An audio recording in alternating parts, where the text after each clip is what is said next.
Hello and welcome back.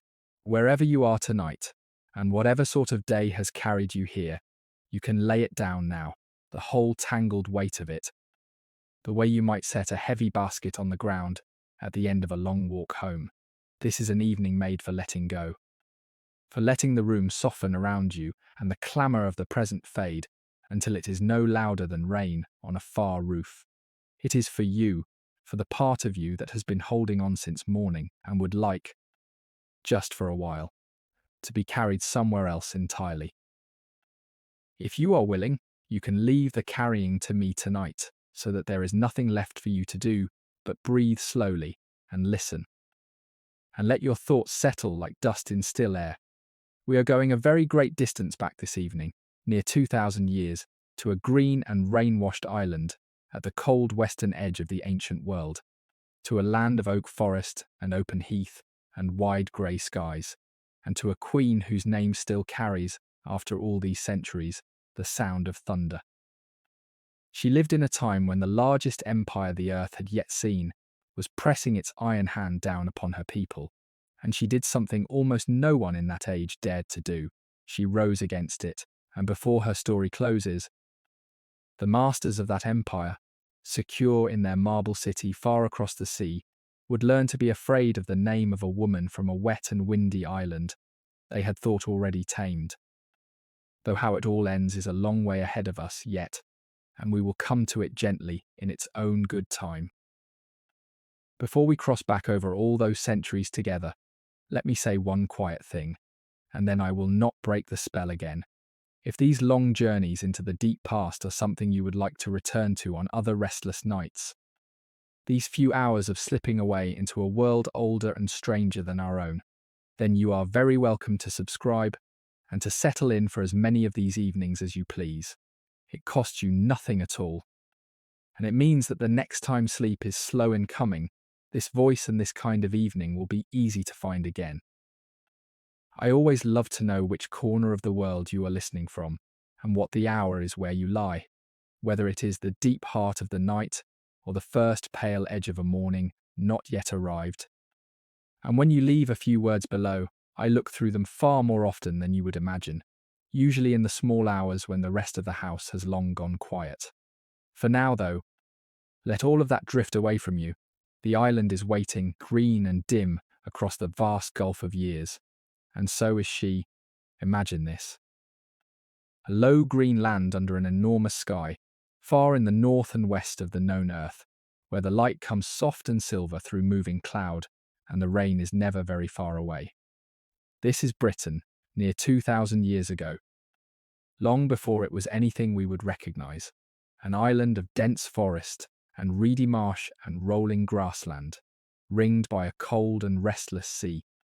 Imagine the east of it, the part where our story begins, a country of slow rivers winding through wide flat fens, of reed beds whispering in the wind, and great flocks of wading birds rising off the water at dusk, of low wooded ridges, where the oak and the ash and the alder grow thick. Smoke drifts up here and there from clusters of round thatched houses, and cattle move across the meadows, and somewhere a dog barks and is answered, and the wind comes off the sea carrying the smell of salt and mud and rain. There are no cities here, no straight paved roads, no stone temples reaching for the sky. There is the land and the weather, and the Britons who have lived upon it for longer than anyone can remember, and over all of it the vast changing sky of the north, piling its clouds and breaking them, shaft of sun and curtain of rain, from one horizon to the other. Let the year turn slowly over that country for a moment, for the Britons lived inside the seasons as inside a great breathing house. And each one had its own colour, and its own labour, and its own mood. In the spring the fenland woke into a green roar of life, the marshes loud with the calling of returning birds, the meadows thick with cowslip and kingcup. The cattle let out to fat new grass, the lengthening days busy with the sowing of the barley and the wheat.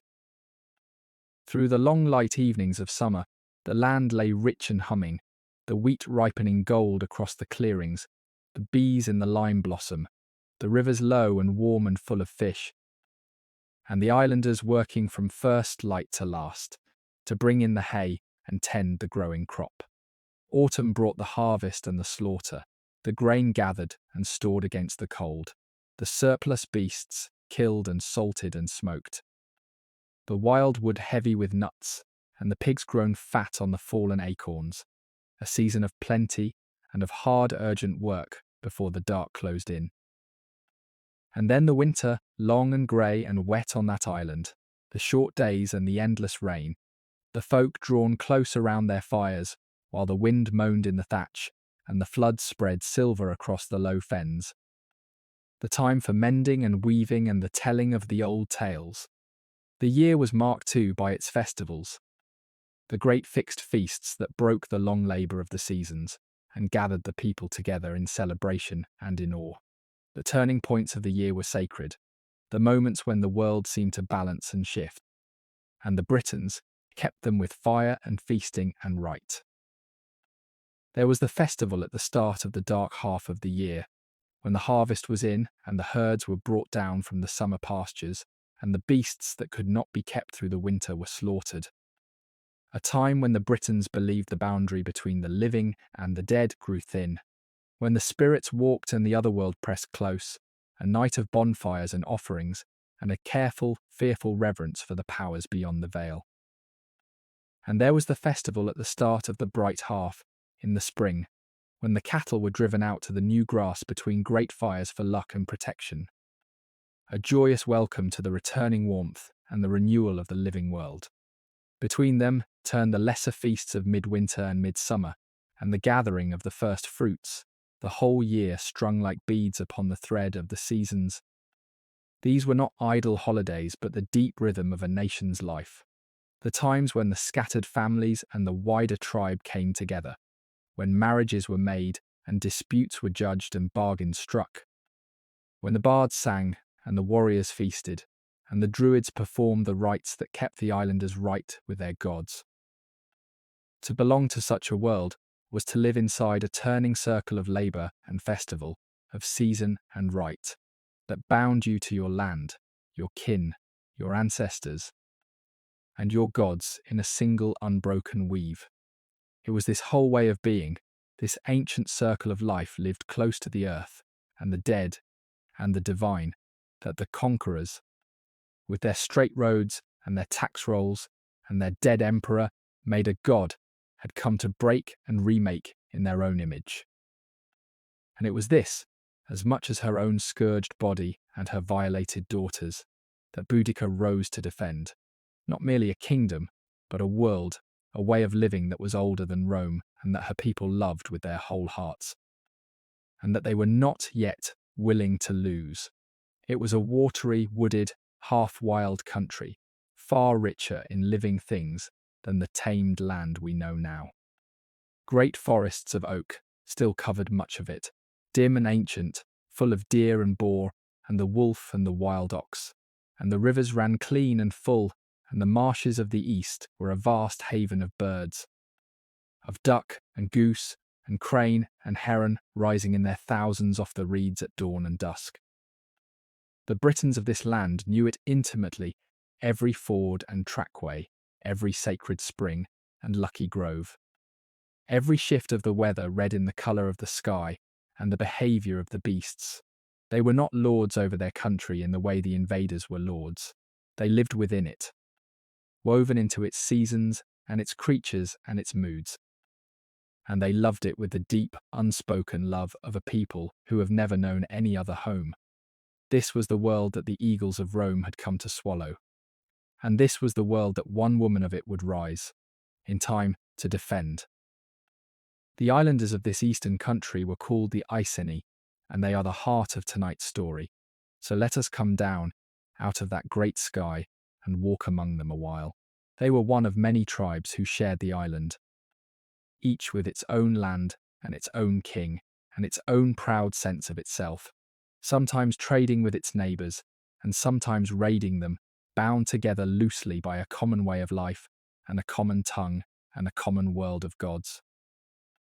The Iceni held the flat fertile country of the east, good land for grain and for grazing, And they were known above all for two things: for their horses, which they bred and loved and rode with great skill, and for their gold. For these were not the rude painted savages that the Romans, in their scorn, liked to imagine. The Iceni were rich.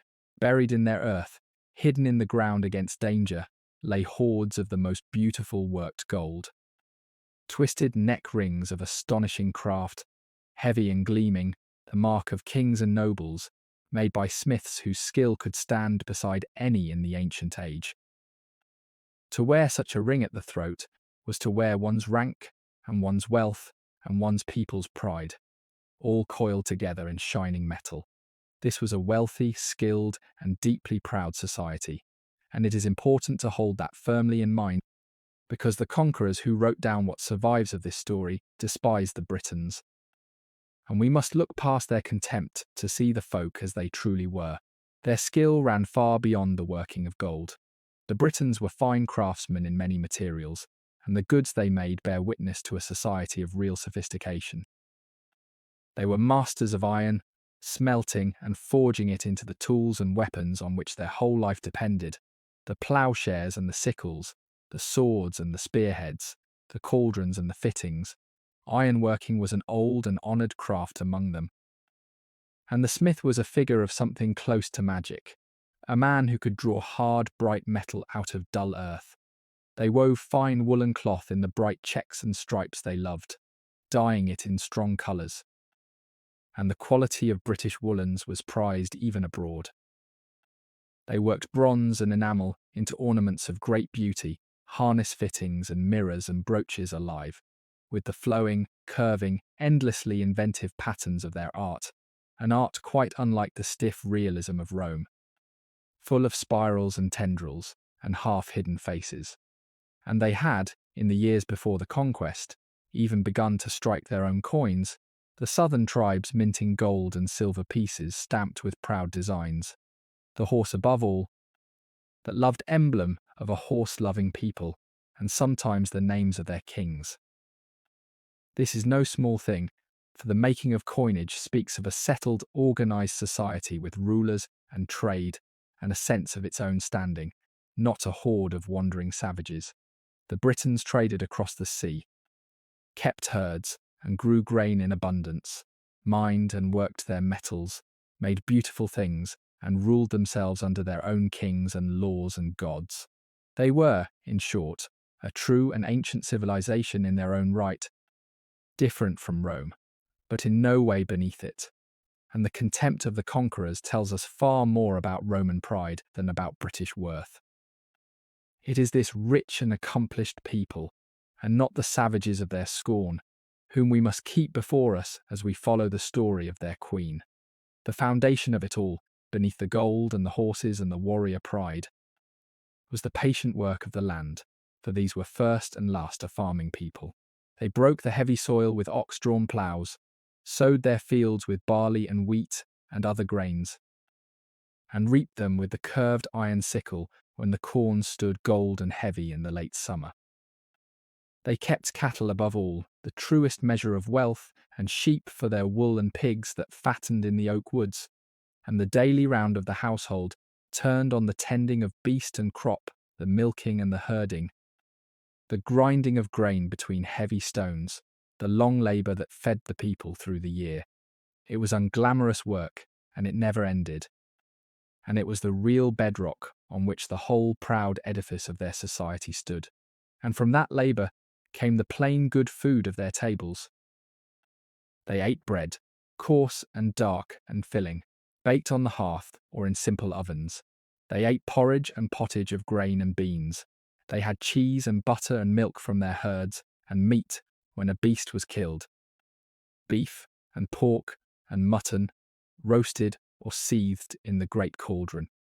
They had the wild harvest too, the nuts and berries and roots of the woods, the fish of the rivers, the wild fowl of the marshes, the honey of the wild bees that sweetened their food and brewed their mead. And they drank deep of ale, brewed from their barley, the common drink of feast and fireside alike. It was a hearty, earthy fare, the food of a nation close to the soil and the seasons. and it sustained a society of real vigour and health, taller on the whole, the bones tell us, than the city dwellers of Rome who looked down upon them. To sit at a British table was to taste the plenty of a rich green land, simply and abundantly given.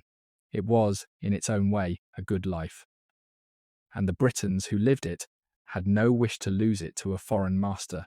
To live among the Iceni was to live close to the turning of the year in a way few of us ever do now. Their world ran by the seasons and the weather and the slow rhythms of beast and crop, not by any clock or calendar of ours. In the round houses, which were larger and warmer than you might think, a single great room beneath a high cone of thatch, the life of a family gathered around a central hearth that never wholly went out. The fire was the heart of everything, throwing its red light up into the smoky dark of the rafters, where hams and herbs and tools hung from the beams, and around it the household ate and worked and slept, and told the long tales of the winter nights. Outside lay the fields and the cattle pens and the workshops, and beyond them the wild wood and the open heath where the pigs were turned out to feed on acorns. The folk farmed and herded and hunted. They wove cloth in bright checks and stripes, for they loved colour, they brewed and they feasted, and over them all stood a warrior aristocracy, proud and quarrelsome and brave, who lived for honour and for fame and for the open-handed generosity that a great lord was expected to show. It was a hard life in many ways, and a short one by our reckoning, but it was not a poor or an empty one. It had its beauty, its riches, its laughter, and its fierce, unbending pride. Scattered across the country, on the high places and the defensible ground, stood the strongholds of the islanders, the great earthworks that were the strong points of the British world. These were not towns in the Roman sense, but enclosures ringed with banks and ditches, sometimes vast, crowning a hill or guarding a neck of land, into which the folk and their cattle could gather in time of danger, and behind whose ramparts a tribe could make its stand. Some held dwellings within them, and were lived in the year round. Others stood mostly empty, refuges kept ready against the coming of an enemy. To raise such works, moving earth in those quantities with no tool but the muscle of the people, was itself a feat that speaks of an organised society able to command great labour for a common purpose. And the banks they threw up still ring the hilltops of the island, green and grass-grown, the bones of the old British world. These strongholds and the gathering places near them were the focal points of the tribe's life beyond the single household, the spots where the Britons came together for the chief occasions, the holding of markets and the trading of goods, the meeting of councils, the celebration of the festivals, the gathering of the war host when danger called. Here the scattered families of a wide country drew together and felt themselves one people, sharing news and goods and judgments and worship, renewing the bonds that held the tribe together. And here, when the hour came, the warriors would muster, streaming in from the farms and the villages to the appointed place, to take their orders and join the host. It was to such gathering grounds, in the secret days of the rising, that Boudica's call would summon the angry tribes, and from them that the great host would pour forth. The old earthworks had seen many a muster in their long years. They were about to see the greatest and the most terrible. Of all, step inside one of their houses for a moment, out of the rain, and let the warmth of it gather round you. The round house was a finer thing than the word hut suggests, a broad circle of timber and woven wattle daubed with clay, rising to a tall cone of thatch that could be the height of 3 or 4 people at its peak, dip and snug and surprisingly roomy within.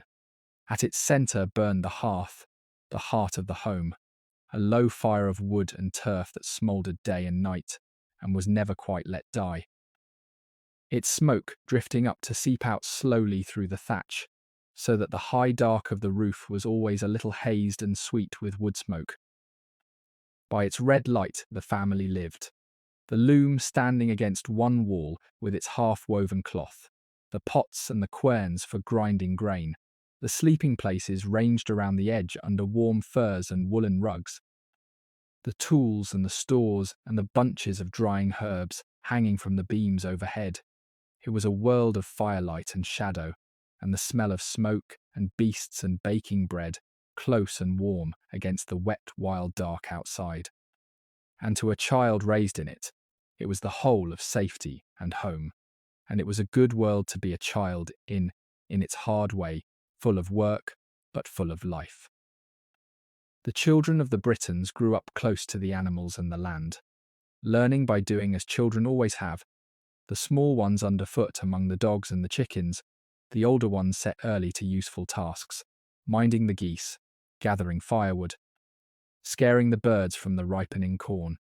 A boy of the nobles learned to ride almost before he could walk, for the horse was the heart of his world, and he learned too the handling of weapons.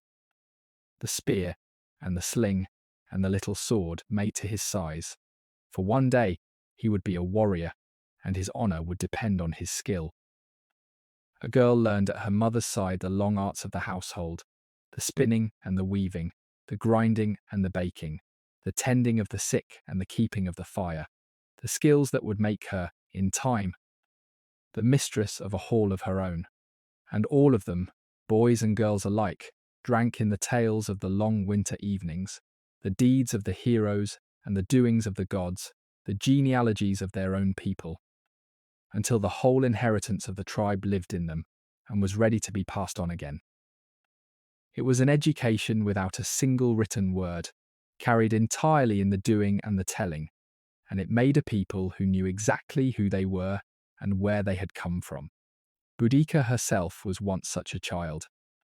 Somewhere in that green country, learning the ways of her people at a hearth like any other, with no notion yet of the storm that her name would one day become. And then there was the feast, the bright beating heart of the warrior life. For these were a people who loved nothing better than to gather in the hall of a chief and eat and drink and boast late into the night. Imagine the long fire blazing high, the joints of beef and pork turning and dripping, the great cauldron bubbling, the horns and cups passing brimful of mead and of the strong ale they brewed, and the warriors ranged around in order of their honour, each man jealous of his place. Here the bards sang, the keepers of the nation's memory, chanting to the music of the harp the deeds of gods and heroes and the famous feats of the ancestors. And here a warrior won fame by his open hand and his bold words, and if it came to it, his readiness to fight for the choicest portion of the meat. They drank deep and laughed loud and quarrelled freely, and they prized above almost all things the kind of reckless courage that would rather die in glory than live in shame. It was loud, and it was generous, and it was proud past all reason. And it bound the folk to their lords with ties of loyalty and gift, and shared renown that no Roman tax roll could ever understand. At the centre of this whole way of life stood a single fierce idea, the idea of honour. And to grasp the Britons at all, we must grasp how much it ruled them. For a warrior of these folk, reputation was very nearly everything, worth more than wealth and very nearly more than life. A man's name, the fame of his deeds, the respect of his fellows, the songs that might be sung of him after his death, these were the true coin of his existence, and he would risk a great deal to win them, and a great deal more to avoid their opposite, which was shame. To be thought a coward, to back down from a challenge, to fail in courage, or in the open-handed generosity a great man owed his followers, was a kind of living death, a stain that no wealth could wash out.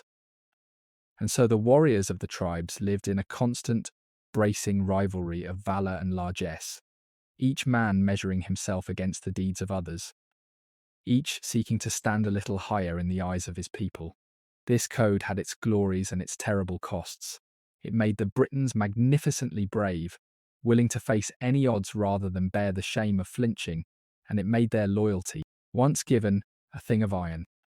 But it also made them quarrelsome and disunited, for the same fierce pride that drove a man to glory, drove tribe against tribe and chief against chief in endless rivalry. And it was this disunity, as much as iron discipline that had let the conquest succeed in the first place. The genius of what Boudica did was to take this proud, fractious, honour-driven people and bind them for one blazing season into a single purpose, to make the shame of subjection and the honour of vengeance a thing the warring tribes could share. She gave them a wrong so deep and a cause so just that the old quarrels fell silent before it. And the whole fierce energy of their honour culture, so long turned inward against itself, was turned at last, all together, against Rome. It was a thing no one had managed before, and no one would manage again. And while it lasted, it very nearly changed the history of the world. Their wealth they wore and they buried, and the most beautiful of it was the gold. The smiths of the Iceni were artists of the first rank, and their masterwork was the torque. The great twisted ring of gold worn at the throat as the badge of a noble or a king. To make one, the smith drew the gold into long wires and twisted them together into thick, gleaming ropes of metal, finishing the ends in beautifully wrought knobs and rings, until the whole heavy circle shone with a craft that could stand beside the finest work of any people in the ancient world. Such a torque was worth a small fortune and meant far more than its weight, for it marked out the one who wore it as a person of rank and power and old blood, and it carried perhaps a sacred meaning too, a thing of protection and of the gods. In times of danger, the people buried their treasure in the earth for safekeeping, and some of it was never dug up again, so that to this day it still comes to light. Hoard upon hoard of it, gleaming out of the ground of the old Iceni country, the buried treasure of Boudica's people, mute and golden witness to how rich and how skilled and how far from savage they truly were. And if the metalwork was their treasure, the horse was their pride and their delight. The Iceni were famed above all the tribes for their horses, which they bred with care and loved with passion and rode with a skill that even the invaders came to respect. Their country, with its open grassland and its good grazing, was made for the rearing of fine horses, and the wealth and the standing of a noble family were measured in part by the beasts in their paddocks. The horse was not merely a tool of war or work, but a thing of beauty and status, prized and adorned, its harness fittings worked in fine bronze and enamel, its breeding a matter of family honour. The British horses were smaller than the great chargers of later ages, hardy and quick and sure-footed, well suited to the soft wet ground of the island. And the Iceni knew how to get the best of them. Above all, the horse meant the chariot, and the chariot was the glory of British war. Where other peoples had abandoned the war chariot long before, the Britons still kept it, and had raised the handling of it to an art. A pair of those quick, hardy horses drew a light two-wheeled car, and in it rode a driver of great skill and a warrior. And together they were a thing of speed and terror on the battlefield. We will see the chariots again before the night is done, wheeling before the host in the Queen's own war. But they belonged first to peace, to the pride and the sport and the display of a horse-loving people, the noble youths racing and showing their skill, the fine beasts paraded at the feasts. To be of the Iceni was to be born to the horse, and the love of it ran through their whole way of life, from the paddock to the feast to the field of battle. It is one more thread in the rich weave of a nation the conquerors dismissed as savages, and were so badly mistaken to despise. Through all of this life ran the music and the stories of the bards, and we should not pass them by, for in a people without writing the bard was the keeper of the soul of the nation. The bards were trained singers and poets, honoured and even feared, who carried in their memories the whole inheritance of the Britons, the genealogies of the kings, the deeds of the heroes, the tales of the gods, the laws and the law and the history that had no other home than the human mind. At the feasts they sang to the music of the harp, and their songs could lift a warrior to glory or sink him in shame. For a bard could praise a man and make his name live, or mock him and ruin his honour forever. The whole memory of the islanders lived in these songs, passed from bard to bard down the generations, and to hear them by the firelight was to be joined to the long line of the ancestors and the deeds of the past. It was a living literature, carried in the breath and the voice, beautiful and powerful and utterly lost to us now. For not a line of it was ever written, and it died with the world that made it, and the land beyond the houses gave its own life, the life of the hunt and the wild. The great forests of the island were full of game, the red deer and the boar above all, and hunting was both a needful labour and a noble sport, approving of courage and skill in the dim green deeps of the wood. To bring down a great boar with the spear, a beast that could kill a careless hunter, was a feat that won a young man fame. And the hunt brought meat to the table and hides and tusks for trophies. The people knew their woods intimately, the runs of the deer and the wallows of the boar, the safe paths and the treacherous ones. And they moved through the wild with the ease of those who had known it from childhood. Beyond the cleared land lay this older world of forest and marsh and moor, dangerous and rich, the haunt of the wolf and the bear and the wild ox. The green wilderness that pressed close about every settlement and that the Britons knew as their own. And to move across that country, the folk followed the rivers and the old trackways, for the rivers were the roads of that age before the Romans came. The slow waters of the fenland and the streams that fed them carried the people in their small light boats, the dugout and the hide-covered coracle, by which a traveller or a load of goods could pass through a country too wet and wooded for easy walking. Along the firmer ground ran the ancient trackways, worn by countless generations of feet and hooves, winding with the lie of the land from settlement to settlement, and to the great gathering places and the sacred sites. It was a slower way of travelling than the Roman roads that would come, but it followed the grain of the country rather than cutting across it, and it bound the scattered people together in their own unhurried fashion. The messengers and the traders and the pilgrims moving along the rivers and the tracks through the green heart of the island. This was the world entire, the rivers and the woods and the trackways, the feast and the song and the hunt, the turning seasons and the close warm houses, the whole rich fabric of a life that was about to be torn by the coming of the eagles, and that one woman would rise in time to try to save, and into the noble families of these people.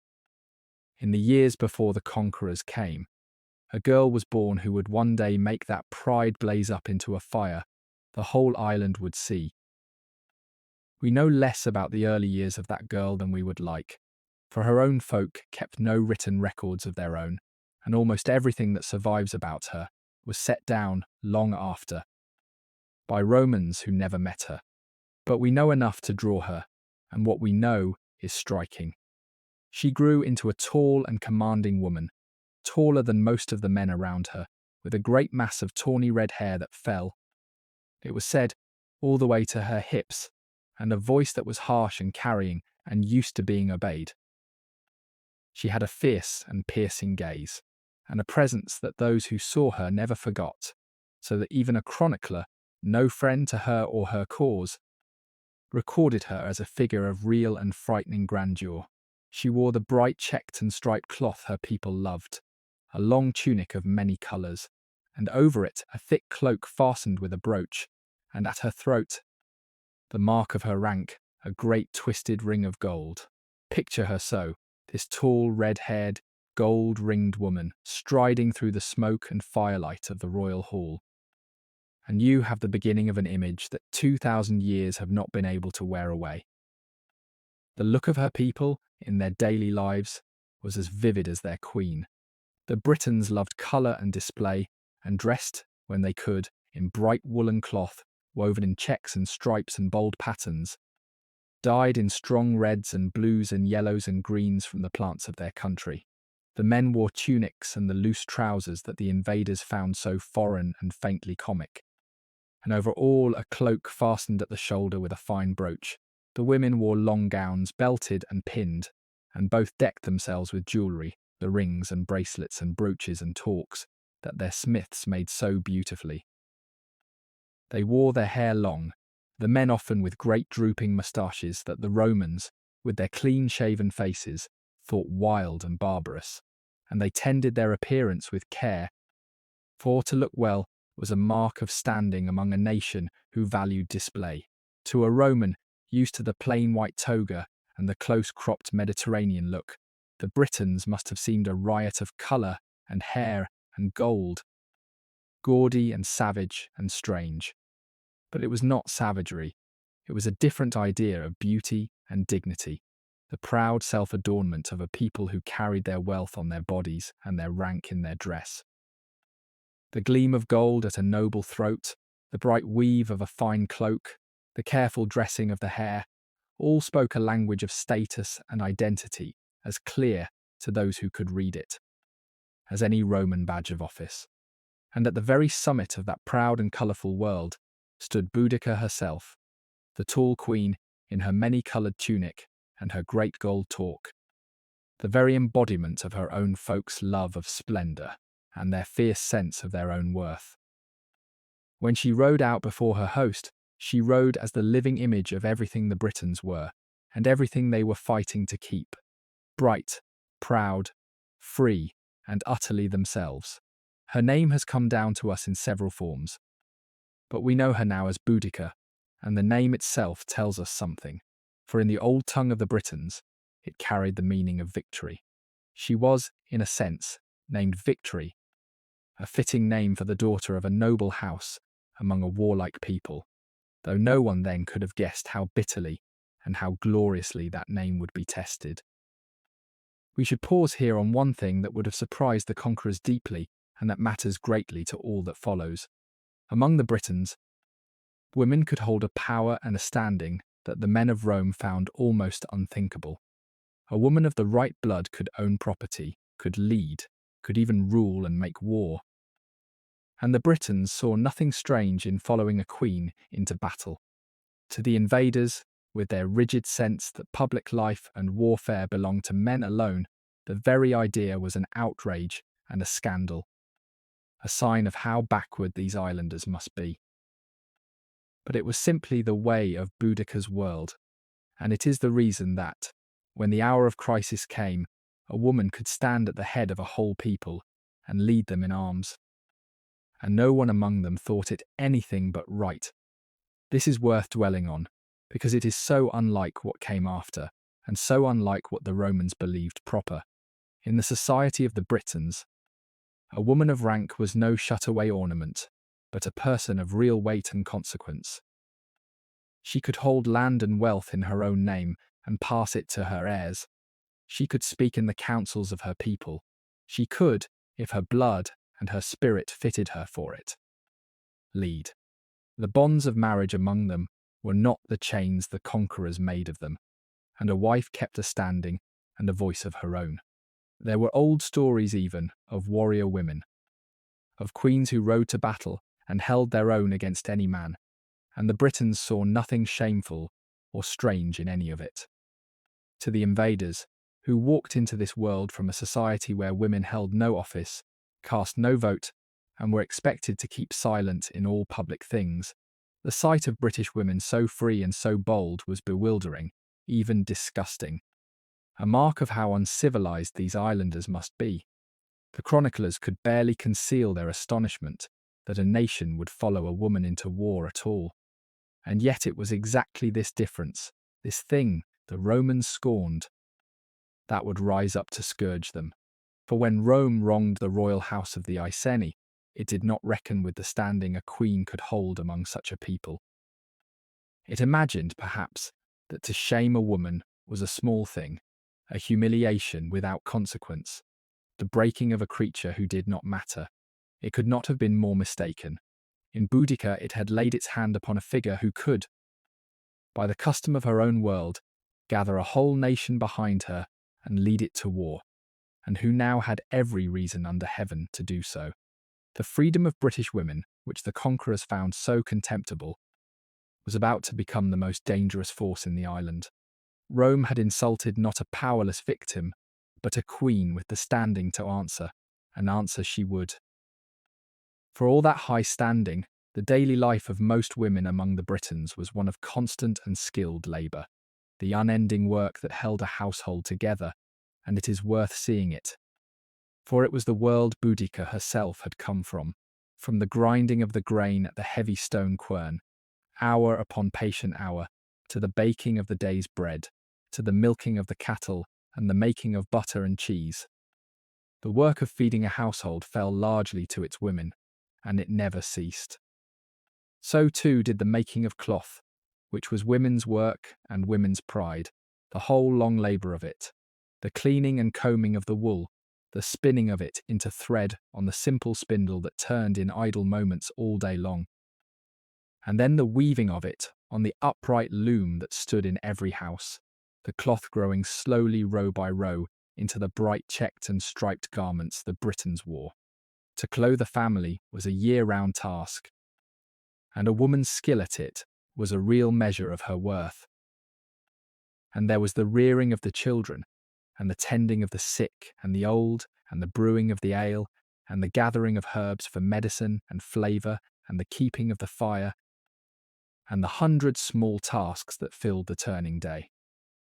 It was a hard life, and a busy one, lived close to the hearth and the herd and the field.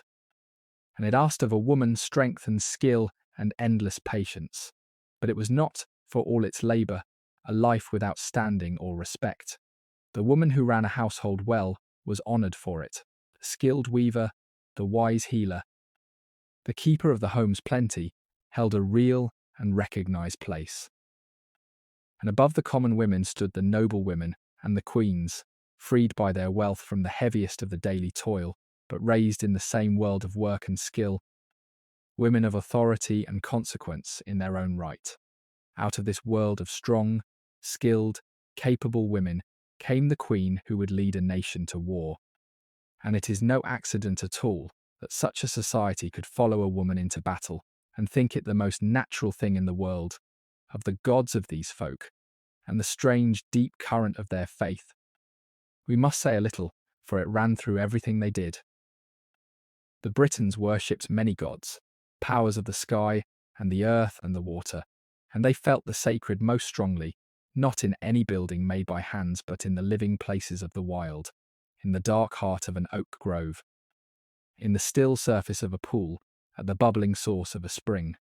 They believed the boundary between this life and the next was thin in such places, and they gave their offerings accordingly, casting their finest things, sword and shield and golden ornament, down into the deep waters of rivers and bogs as gifts to the powers below. Among them moved the Druids, the learned and powerful priests of the old religion, who were far more than priests as we might think of them. They were the keepers of law and memory, the judges and the teachers and the holy men, trained for many long years in knowledge that was never written down, but carried only in the mind. The conquerors feared and hated the Druids above all else in Britain, partly for their power over the islanders, and partly for the dark rumours of what was done in their sacred groves, and the breaking of the Druids would become, as we shall see, the very thing that left the island open at Boudica's back. There was a goddess too, a fierce goddess of victory, whom Boudica herself would call upon when her hour came, and we will meet her again before the night is out, at the head of a war host. With a strange and ancient omen loosed upon the wind, let us linger a moment in the green dimness of that old faith, for it was the deep soil from which Boudica's whole world grew, and it could not have been more different from the marble pieties of Rome. The Britons built no temples, they needed none. Their holy places were the work not of the mason, but of nature herself, and the holiest of all was the grove, a stand of ancient trees, oak above all, left wild and untouched and heavy with the presence of the divine. Into such groves the folk came with awe, for there the veil between this world and the unseen was thinnest. And there the Druids performed the rites that bound the people to the powers of earth and sky. Water too was sacred, deeply so, for the Britons believed that the springs and rivers and still dark pools were doorways to the other world, and so they gave to the water their most precious things, casting fine swords and shields and helmets, and golden ornaments down into the meres and the bogs as offerings, gifts surrendered forever to the gods below. We know this is true because the gifts are still there, drawn up now and then from the old waters, beautiful and deliberately broken, the votive treasure of a nation speaking to their gods in the only language they thought worthy. Their gods were many and woven into every corner of life, though their names and natures come to us only dimly. For the Britons left no scriptures, and the conquerors recorded only fragments. There were gods of the sky and the storm, of the sun and the seasons. There were gods of war and of healing. There were spirits of particular places, of this spring and that hill and that stretch of river, each with its own power and its own due. The divine was not gathered into grand temples and distant heavens, as in some faiths, but lay close at hand, in the land itself, in the turning year, in the beasts and the waters and the woods, a presence to be reckoned with at every step. To live among the Britons was to live in a world thick with the sacred, where a careless act by the wrong pool or in the wrong grove might bring the anger of a god, and where the favour of the powers had constantly to be sought and kept, and there was one belief among them that struck the Romans forcibly, and that helps explain the fierce courage of their warriors. The Britons, it was said, did not believe that death was the end. They held that the soul did not perish with the body, but passed on, was reborn, lived again, so that to die was not to be extinguished, but to cross over and return. A people who believe this have a different relation to death than those who fear it as a final darkness. And the Romans noted that it made the Britons reckless in battle, willing to throw their lives away with a boldness that unnerved their enemies, for what is death to one who knows he will live again? Here, perhaps, is part of the secret of that headlong British valour. The warriors hurling themselves on the Roman steel without fear. Behind it lay a faith that the grave was only a doorway. It is a haunting thought, and it casts its own light on the great rising. The thousands who followed Boudica to that last field and fell there did not go to their deaths believing they went to nothing. They believed, many of them, that they would live again. Whether they were right, no one can say. But the belief itself was real, and it made them, in their last hour, very hard to frighten. Over this faith presided the Druids, and they were a power in the land beyond anything Rome had a name for. They were not priests only, but the whole learned class of the Britons, the keepers of the law, the judges of disputes, the teachers of the young, the physicians, the astronomers, the living libraries of a people who wrote nothing down and carried all their wisdom in trained and prodigious memory. A man might study for 20 years to become a druid, learning by heart the vast body of law, the law and the ritual and the secret knowledge that could never be set in writing. They could forbid a man the rights, and so cast him out of all society. They could halt a battle by stepping between the armies. Kings themselves heeded their word, and the conquerors feared them as they feared nothing else in Britain. For the Druids were the soul of British resistance, the keepers of the people's separate identity, the voice that would never be reconciled to the rule of Rome. That is why, as Boudica gathered her fury in the east, the governor was carrying fire and sword to the Druids' last refuge in the far west, bent on tearing out the heart of the old religion forever. He meant to break the soul of the island. He did not know that, while he hacked at its roots in the west, its spirit was rising up behind him in the shape of a red-haired queen. Such was the island, and such were the islanders into which they now came. From across the narrow sea, the most powerful force the Western world had ever produced. To understand the storm that Boudica would raise, we must understand what had been done to her people, and that means turning for a while to Rome, and to the long iron arm it had reached across the water and laid upon the green island of the Britons. The invaders had known of Britain for 100 years before they truly came. The great general Julius Caesar himself had crossed twice, long before, more in show than in conquest, and had gone away again, leaving the island a place of mystery and legend at the very edge of the Roman map. a misty land of tin and pearls, and fierce blue-painted warriors beyond the encircling ocean. To the invaders, Britain was very nearly the end of the world, and the thought of it stirred something close to dread. Their whole known earth was gathered around their warm inland sea, ringed at its edges by the great outer ocean, that grey and tidal and fog-bound waste of water that they only half understood and deeply feared. And Britain lay out there. Across that ocean, beyond the safe and sunny limits of the civilized world, an island wrapped in mist and rumour, where the tides ran strangely, and the days in winter were short and dark, and the folk were said to be wild beyond taming. To cross the channel and set foot on that island was, to a Roman soldier, to step off the known map into a place of legend. And there were those who had refused, who had nearly mutinied rather than sail into the unknown waters. Britain was the edge, the last land, the place past which there was only the endless sea. And to conquer it was to push the bounds of the empire to the very rim of the world. That sense of remoteness cut both ways, and it shaped the whole strange relationship between the island and Rome. For the conquerors, Britain was a distant and difficult possession, costly to hold, far from the centre, a frontier always liable to trouble, and that is part of why the news of Boudica's rising struck such alarm. It raised the question whether so far flung and unruly a land was worth the holding at all. And for the Britons, the same remoteness had bred a fierce and ancient independence, a sense of being a world unto themselves, beyond the reach of the great powers of the south, that made the iron grip of Rome all the harder to bear. They were islanders at the edge of everything, proud and separate, and they had not asked to be drawn into the empire of a city most of them had never heard of and would never see. The sea that had kept them apart for so long had not, in the end, kept the legions out, but it had made of the Britons a nation unused to bowing, and slow, very slow, to accept that their wild green island at the world's end now belonged to someone else.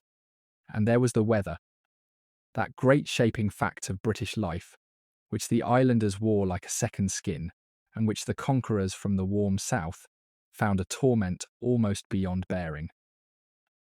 For Britain is a wet and a changeable country, where the rain comes soft and grey and frequent off the western ocean, where the mist lies in the river valleys of a morning, and the cloud piles and shifts across the sky from hour to hour, where even the summer is cool and uncertain, and the winter long and dark and damp.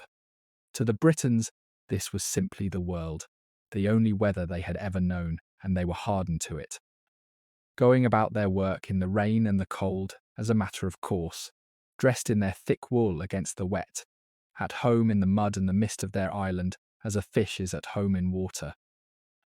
The damp grey sky was the roof of their whole existence, and they thought nothing of it. To the Romans, it was misery. These were men bred under the bright, hard sun of the Mediterranean, used to dry heat and clear skies and the warm blue sea, and they found the British climate a dismal and dispiriting thing. The endless rain, the biting damp that crept into the bones, the short dark days of winter, when the sun, if it showed at all, hung low and pale and gave no warmth. The soldiers stationed in the island grumbled at it endlessly, longing for the warmth of home, and many a Roman who came to Britain counted the wet grey weather among the chief miseries of the posting. It is a small thing, perhaps, beside the great matters of war and conquest, but it is part of the texture of the whole encounter, two peoples meeting at the edge of the world, the one bred to the rain and the mist and the green, the other pining for the sun, each finding the other's world strange and the other's ways unfathomable. The very sky over Britain belonged, in a sense, to the Britons, and pressed down cold and alien upon the men who had come to take their land. But mystery is a temptation to an empire, and a little less than a generation before Boudica's rising, a Roman emperor at last sent his legions across the water in earnest to take the island and add it to his dominions. And this time they came to stay. They came in their tens of thousands, the legions of Rome, the most formidable fighting machine the ancient world had ever seen, and the Britons, for all their courage, had never faced anything like them. The tribes of Britain fought as their fathers had fought, in a wild rush of individual valour, each warrior seeking his own glory, the chariots wheeling and the champions calling out their challenges. Brave beyond question, but loose and disordered.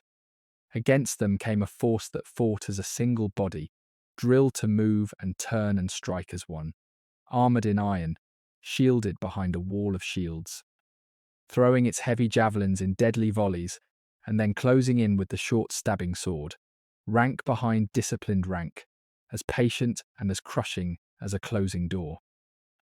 Tribe by tribe, the south of the island was beaten or bargained into submission. Towns of a Roman kind began to rise where there had been none. Roads, straight and paved and pitiless, began to drive across the ancient land, binding it to the will of the conquerors, and the cold machinery of empire, the taxes and the tribute and the census, began to fasten itself upon a people who had never known such things. The eagle had come to Britain, and it had come to stay, and the world of Boudica's childhood would never be the same again. It is worth seeing clearly what it was that had come ashore, for the legions of Rome were unlike anything the Britons had ever imagined. And the difference between the two ways of war is the difference that decides this whole story. A Roman legion was not a crowd of brave men, but a single engineered instrument of conquest, some thousands strong, drilled until obedience was instinct. Every man trained to exactly the same drill, so that the whole body moved and turned and struck as one will. The soldier carried a heavy shield that locked against his neighbours to make a wall. A pair of throwing spears waited to punch through any defence, and the short stabbing sword with which, behind the shield wall, he did his cold and methodical killing. The legions marched in step, built fortified camps with ditch and rampart every single night wherever they halted, through roads and bridges across the land as they went, and fought not for personal glory, but for the survival of the line and the order of the whole. Against a foe like that, raw courage was not enough, and was often worse than useless. For the Britons fought in the older, wilder way, the way of a heroic society in which war was the proving ground of individual honour. Their warriors sought single combats and personal fame. They came on in a great roaring rush, each man eager to be first, hurling themselves at the enemy in a storm of noise and valour, with the chariots wheeling among them, and the champions shouting their lineage and their challenges. It was magnificent, and it was terrifying to face. And against other Britons, it had decided the wars of the island for centuries. But it had no answer to the patient, grinding, disciplined machine of Rome, which simply locked its shields, weathered the wild charge, and then advanced, step by measured step, killing as it came, until the loose brave mass before it broke. Tribe after tribe learned this bitter lesson in the years of the conquest, their finest warriors spending their lives in vain against the iron wall. The valour of the Britons was never in doubt. What they lacked was the one thing Rome had perfected, the cold subordination of the single man to the unbreakable order of the whole, and that lack would in the end, on a narrow field, undo even Boudica at the very summit of her power. Not every tribe was crushed by force, however, and here we come to the particular position of Boudica's people, which shaped everything that followed. The Iceni were not conquered outright. Instead, they entered into a bargain with Rome, the kind of arrangement the conquerors were clever at offering. The tribe would keep its own king and its own lands, and a measure of its own freedom, would govern itself in its own way, and in return would be a loyal friend and ally of the empire, a client kingdom under the protection of the eagle. Boudica's husband was the king who made that bargain. His name was Prasutagus, and he was, by every sign, a careful and a far-seeing man, who looked at the iron strength of Rome and judged that the wiser course for his people was accommodation rather than ruin. So the Iceni kept their king and their gold and their pride, and lived on in their fenland country in an uneasy half-freedom, neither conquered nor truly free, watching the Roman province take shape around them and hoping, perhaps, that if they gave no trouble, they would be left in peace. Yet the peace had been broken once already, years before, in a way that should have warned both sides of the trouble to come. Early in the occupation, the invaders had grown nervous of the armed tribes within and around their new province, and had moved to disarm them, to take away the weapons that were, to a British warrior, not merely tools, but the very mark of his free and honourable standing. The Iceni had not borne it quietly. To be stripped of their arms was an intolerable insult, a reduction to the level of slaves, and they had risen in protest, gathering at a strong place to defend their ancient right to bear weapons.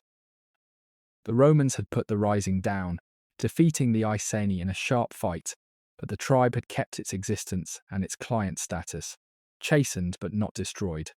It was a small storm, soon over, and the surface of the peace had closed over it again. But it had shown, for those with eyes to see, the temper of these people and the brittleness of their submission. The Iceni were proud, touchy of their honour, fierce in defence of their old freedoms, and quick to rise when those freedoms were threatened. They had accepted the Roman bargain, not out of love, but out of hard calculation, and beneath the calm of the client kingdom, there ran a deep current of resentment, ready to surge up the moment the bargain was broken too far. The conquerors, in their confidence, seemed to have forgotten this earlier warning, or never to have taken it seriously, dismissing the islanders as broken and tame. It was a fatal complacency. When the far greater wrong came, the wrong to the queen and her daughters and the whole tribe, it fell upon a nation who had risen before over a lesser insult, and who needed only a leader and a cause to rise again. This time with all the fury that years of swallowed grievance could lend. The ground had been laid long before. Boudica did not create the rebellion out of nothing. She lit a fuse that had been waiting, dry and ready, for years. It was a comfortable enough life on the surface, and for years it held.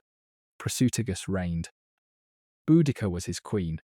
They had 2 daughters, girls growing towards womanhood in the royal household, and the wealth of the Iceni, their famous gold, their fine horses, their good grainland, made them a people of standing even under the Roman shadow. We may imagine that household in its settled years, before the catastrophe, and it is a warm picture to hold. The royal family of the Iceni would have kept its hall in the old way, grander than a common house, but built on the same lines. A great round dwelling, or a cluster of them within an enclosure, the centre of the tribe's life. Here the king held his feasts and judged his people's disputes, and received the gifts and the homage of his nobles. Here the bards sang, and the warriors gathered. Here the wealth of the tribe was kept and displayed. The gold at the throats of the family, the fine horses in the paddocks, the cattle that were the truest measure of a chieftain's worth. Boudica, as queen, would have stood at the heart of all this. No mere consort, but a power in her own right, mistress of a great household, and a figure of standing among her own folk, and her 2 daughters were growing up within it. Princesses of the Iceni, their futures, in the ordinary way of things, bound up in good marriages and the continuance of the royal line. It was, by the standards of that world, a fortunate life, rich and honoured and secure, lived in the narrow but real freedom that Prasutagus had bought for his people. There would have been the turning seasons and the festivals, the feasts and the hunts, the slow good rhythm of a prosperous tribe living on its own good land. The shadow of Rome lay over it, always. The knowledge that their freedom was held on sufferance, but for years the shadow stayed at a distance, and life went on beneath it, full and proud, and seemingly safe. This is what makes what came after so bitter to contemplate, that this was a real family, a real household, a real and ordinary happiness, and that it was all torn apart in a matter of days by the greed and the contempt of men who saw in the Iceni nothing but a kingdom ripe for plunder. The wrong done to Boudica was not done to a figure of legend, but to a wife and a mother in her own home, and it is worth remembering the warmth of what was destroyed. The better to understand the fire that the destroying lit, part of what made the bargain so seductive and its breaking so bitter was the flow of fine things that imperial friendship brought. Even before the legions came, the chiefs of southern Britain had traded across the Channel for the goods of the Roman world, and under the new order that trade swelled into a flood. Wine came in by the shipload, the strong sweet wine of the south, that the British nobles drank deep and prized highly. With it came the olive oil, the fine glossy red tableware stamped with its maker's name, the glass cups and the silver. The spices and the luxuries that marked a man as rich and worldly and in step with the times. To a British lord, these were the visible proofs of his standing, the trappings of a finer life, and many embraced them eagerly, drinking Roman wine from Roman cups and learning Roman tastes, binding themselves a little tighter to the new order with every cargo that came up the rivers. But the fine things were never free, and that was the trap hidden in the friendship. The wine and the silver and the glory came largely on credit, lent by Roman financiers who understood the British appetite for splendour and were happy to feed it. Knowing that a debt is a leash, the chiefs who decked their halls with Roman luxury were, without quite seeing it, mortgaging their freedom, piling up obligations they could be made to pay at any moment the lenders chose. And the same went for the whole apparatus of the new life, the buildings, the rights, the show of being a proper province. It all cost money, and much of that money was borrowed. And the lenders sat far away in their marble counting houses across the sea, patient, smiling, and pitiless. So the very prosperity that imperial friendship seemed to bring was, in truth, a slow tightening of the noose. And when at last the lenders chose to pull it tight all at once, the proud chiefs of Britain would discover that the wine they had drunk and the splendour they had bought had been, all along, the price of their own chains. A client kingdom was a thing the Romans tolerated only so long as it suited them. It was a convenience, not a promise. A way of holding a region cheaply until the moment came to swallow it whole. The friendship of Rome was real enough while you were useful, but it rested always on Roman terms and imperial power. And beneath the courtesies lay an iron assumption that everything in the island was, in the end, Rome's to dispose of as it wished. Boudica, a proud woman of a proud people, living in this borrowed and conditional freedom, must have felt the weight of that assumption pressing closer with every passing year. Her people were allies in name. In the eyes of their Roman friends, they were already quietly a possession waiting to be claimed. For all around the Iceni, the new order was rising, hard and strange and unmistakable. And nowhere more than at the place the conquerors had made the showpiece of their conquest.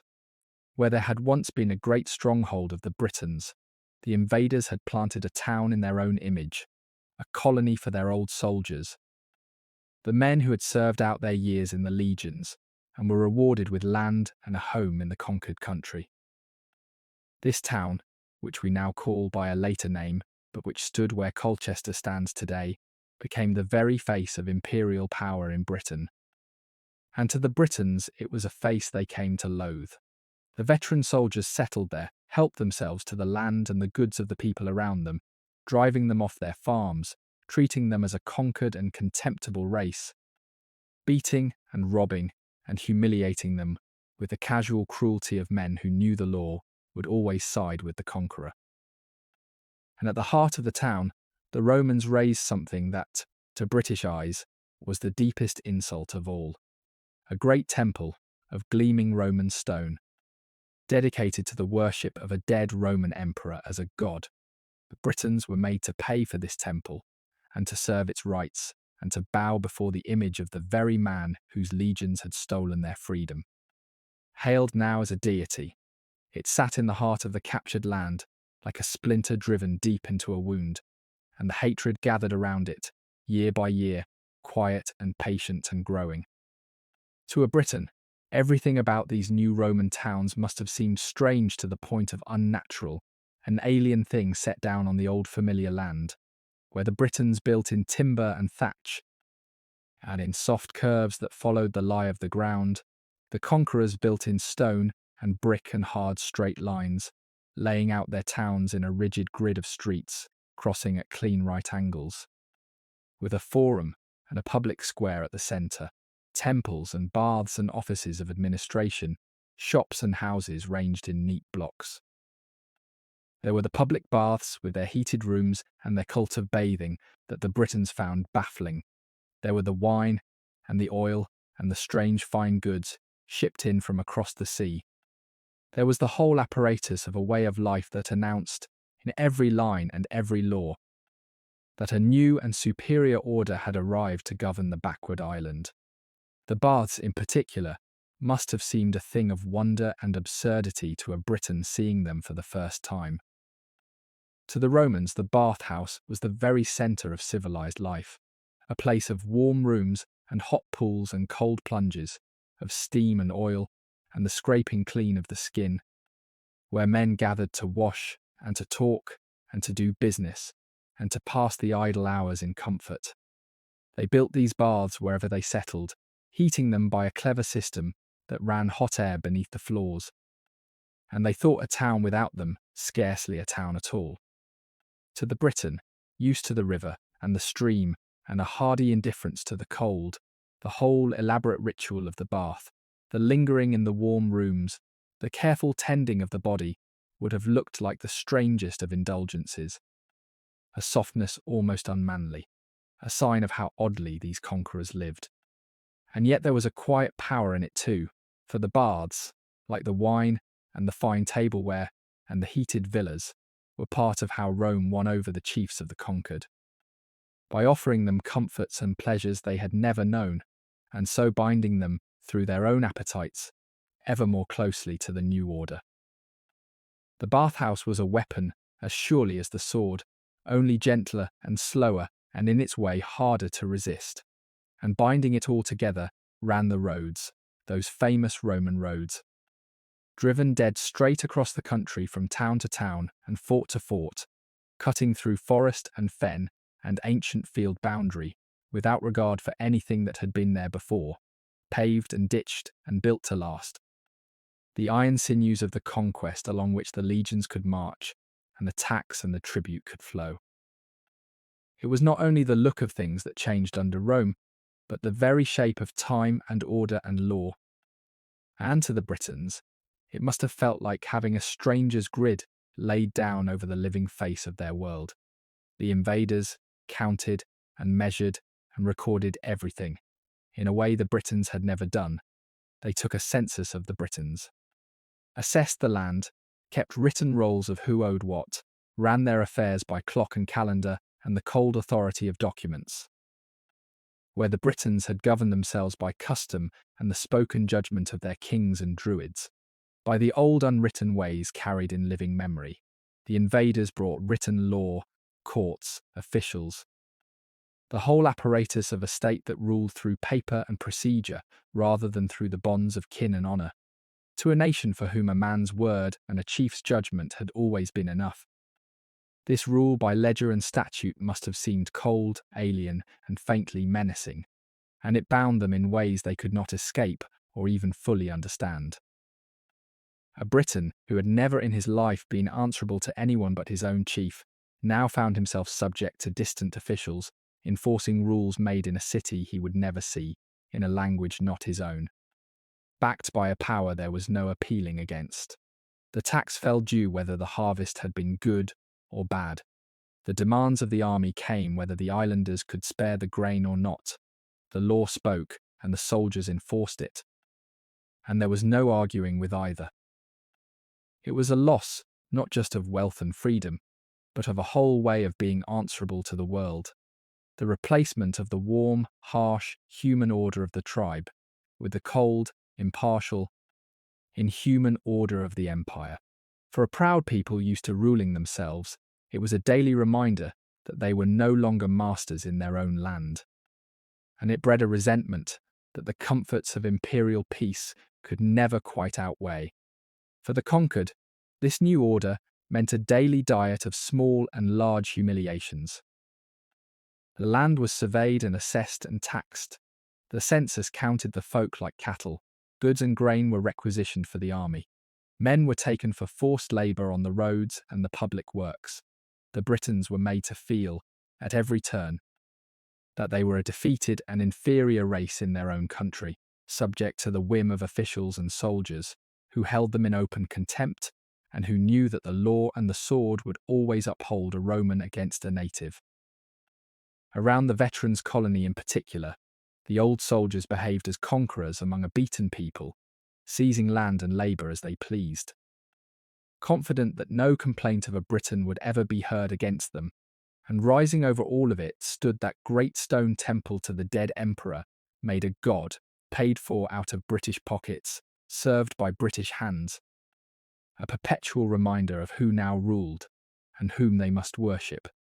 To pass beneath its columns, to see the soldiers swagger in the forum, to hand over the year's grain to a Roman clerk who would not meet your eye, was to drink, day after day, a slow, bitter draught of subjection. And bitterness, swallowed long enough, becomes something else. It becomes rage, and rage, given a leader, becomes war. There were other griefs, too, pressing on the Britons in those years. And they bit deep. The Romans had brought with them not only soldiers and roads, but the cold arithmetic of money and debt, and the conquered island was a place to be squeezed for profit. Wealthy Romans far across the sea had lent great sums to the British chiefs, partly as gifts that turned out to be loans, partly to fund the costs the new order pressed upon them, and now, all at once, those loans were being called in. Harshly and without mercy, the money demanded back in full. Tribes that had thought themselves enriched by imperial friendship found themselves suddenly told that they owed crushing sums they could not pay, with Roman agents arriving to collect by force. There was a peculiar cruelty in the way the blow fell. For it came not from soldiers in the heat of war, but from clerks and agents in cold blood, far from any battlefield. The loans had been pressed upon the British chiefs in the easy years, almost as gifts, the lubricant of the new friendship. And the chiefs had taken them as such, never quite reckoning the day of reckoning. Then, all at once, and seemingly by arrangement, the great financiers across the sea decided to call their money home, and demanded the whole sum back at once, with interest, and sent their agents to enforce it. There was no appeal, no mercy, no allowance for hardship. The debts were real in law, and Roman law would be enforced by imperial power, and the proud chiefs of Britain found themselves dunned and harried like defaulting debtors, their goods seized, their lands taken, their dignity stripped away by men with ledgers and the legions at their back. It was in its way as great a betrayal as any act of open war, for it turned the very friendship of Rome into a trap, and revealed that the wealth and the wine and the easy credit had been, all along, a slow snare. The Britons learned that to owe money to Rome was to belong to Rome, that the splendid gifts had been chains in disguise, that there was no such thing, in the end, as a free favour from the empire. And the resentment this bred ran especially deep, because it was so cold and so calculated, so plainly a matter of squeezing the conquered for profit, with no pretence of justice or honour to soften it. Across the southeast of the island, proud men who had welcomed Rome now found themselves ruined and humiliated by it, robbed not by the sword, but by the ledger, and they did not forget. When Boudica raised her standard, these were among the first to flock to her, for they had their own bitter scores to settle, and the rising drew its terrible strength as much from the cold cruelty of the moneylenders as from the hot cruelty done to the queen. On top of this came the heavy hand of Roman taxation and the endless demands of the army for grain and goods and labour, the steady draining away of the wealth of the land into the coffers of the empire. The proud tribes of Britain, who had welcomed Rome, or at least endured it, began to understand what that friendship truly cost, and a deep and dangerous resentment was building beneath the calm surface of the province, a resentment that needed only a spark and a leader to burst into open flame. The spark, when it came to the house of Boudica herself, and it came through death. After years of careful kingship, holding his people steady in their narrow freedom, Prasutagus died. He had known surely what his death might mean, had known how greedily Rome eyed the wealth of the Iceni, and he had tried, in the way of a wise and careful man, to protect what he loved. In his will, he had done a clever and a hopeful thing. He left his kingdom and his great wealth divided between two heirs, his two daughters, who would carry on his line, and the Roman emperor himself. By naming the emperor as a co-heir, Prasutagus hoped to buy the goodwill of Rome, to make the empire a partner with his daughters rather than an enemy, to ensure that his family and his people would be allowed to keep their place and their dignity under the protection of so powerful a friend. It was the gamble of a man who had spent his life keeping his people safe by accommodation, and who trusted that one last accommodation, one final gift, would see them safely through the dangerous passage of his death. He could not have been more wrong. He had misjudged fatally the nature of the thing he was dealing with. For the will of a client king, however carefully drawn, meant little against the cold appetite of the empire. When it scented an opportunity, the whole arrangement of the client kingdom had always been, in Roman eyes, a temporary convenience, a way of holding a territory cheaply until the moment came to take it outright, and the death of the old king was exactly such a moment. To the officials on the spot, the passing of Prasutagus did not present a will to be honoured, but a kingdom to be absorbed, a rich and leaderless land, ripe for the taking, and the careful provisions of the dead man were no more than ink to be set aside. They chose to read his bequest not as a partnership to be respected, but as a surrender to be exploited, treating the naming of the emperor as heir, as a handing over of the whole kingdom, and the daughters as no obstacle at all. There was greed in it, naked and simple, the greed of men who saw the famous gold of the Iceni, and the good land and the fat herds, and wanted them, and who had the power to take them, and no one to answer to. And there was contempt in it too, the contempt of the conqueror for the conquered. The assumption that the wishes of a dead British king and the rights of his daughters weighed nothing against the convenience of Rome. The officials acted as men act when they believe themselves wholly unaccountable, with a careless brutality that did not even trouble to cloak itself in legality or honour.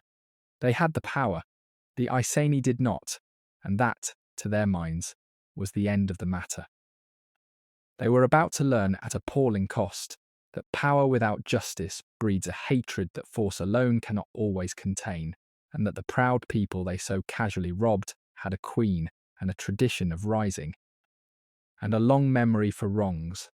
What followed the death of Prasutagus is the dark heart of this story, the wrong from which all the fire would spring, and we will speak of it plainly, but without dwelling on it, as it deserves. The conquerors did not honour the careful will of the dead king. They did not treat his daughters as heirs or his people as partners. Instead, they fell upon the kingdom of the Iceni as though it were a conquered enemy and theirs to plunder, seizing the lands of the nobles, stripping the royal house of its wealth, treating the proud allied tribe as a thing to be looted and broken at will. The whole bargain that Prasutagus had built his life upon was torn up in a moment, and the Iceni learned, in the cruelest way, exactly what the friendship of Rome had always been worth. And then, not content with robbing them, the Romans did a thing so brutal and so shaming that it could never be forgiven. A thing aimed at the very heart of the royal family, and through them at the honour of the whole nation. They laid hands upon the queen, Boudica, the widow of their ally, a queen in her own right, was seized and flogged like a slave, beaten in public before her people. And her two young daughters were subjected to an outrage so grievous that the Roman who recorded it, no friend to the Britons, could not bring himself to pass it over. A cruelty against the girls so terrible a kind that no mother and no people could ever let it stand. We will say no more of it than that, but hold it in your mind as the engine of everything that comes next. For it is worth remembering that beneath the queen and the war leader there was a woman, a wife newly widowed, and a mother, and that the wrong done was done to a family before it was answered by a nation. Boudica had lost her husband. She had seen her household stripped and shamed, and she had suffered, in her own person and in her children, a cruelty aimed at the very heart of what she loved and was bound to protect. Whatever else she was a mother who had been unable to shield her daughters from harm. And there is no wound in all the world that cuts deeper than that. The fury that rose in her was not the cold ambition of a ruler seeking a throne, but the white-hot grief and rage of a parent and a wife who had been made to watch her family destroyed and could do nothing to prevent it. That is a force older and stronger than any politics, and it was this. Perhaps that gave her the terrible power to move a whole people. For grief and rage of that kind are things every heart understands. When she rode before her warriors and spoke of what had been done, she did not speak as a distant queen reciting wrongs, but as a mother and a wife whose family had been broken. And the men who heard her could feel the truth of it, could imagine their own wives and their own daughters in the place of hers, and were set aflame. The personal had become the universal. Her private agony had become the cause of a nation. Every warrior in that host carried, in some corner of his heart, his own people to protect. And in Boudica's wrong, he saw the threat to his own, and rose to answer it. The rising drew its deepest strength, not from grand ideas of liberty alone, real as those were, but from this simple and human thing, a wronged mother standing before them, and the answering resolve in every breast that such a wrong should not be borne. It was a family's ruin that lit the fire. It became a people's war. Whatever the conquerors imagined they were doing, whatever calculation of profit or contempt lay behind it, they had made the gravest error of their long history in the island.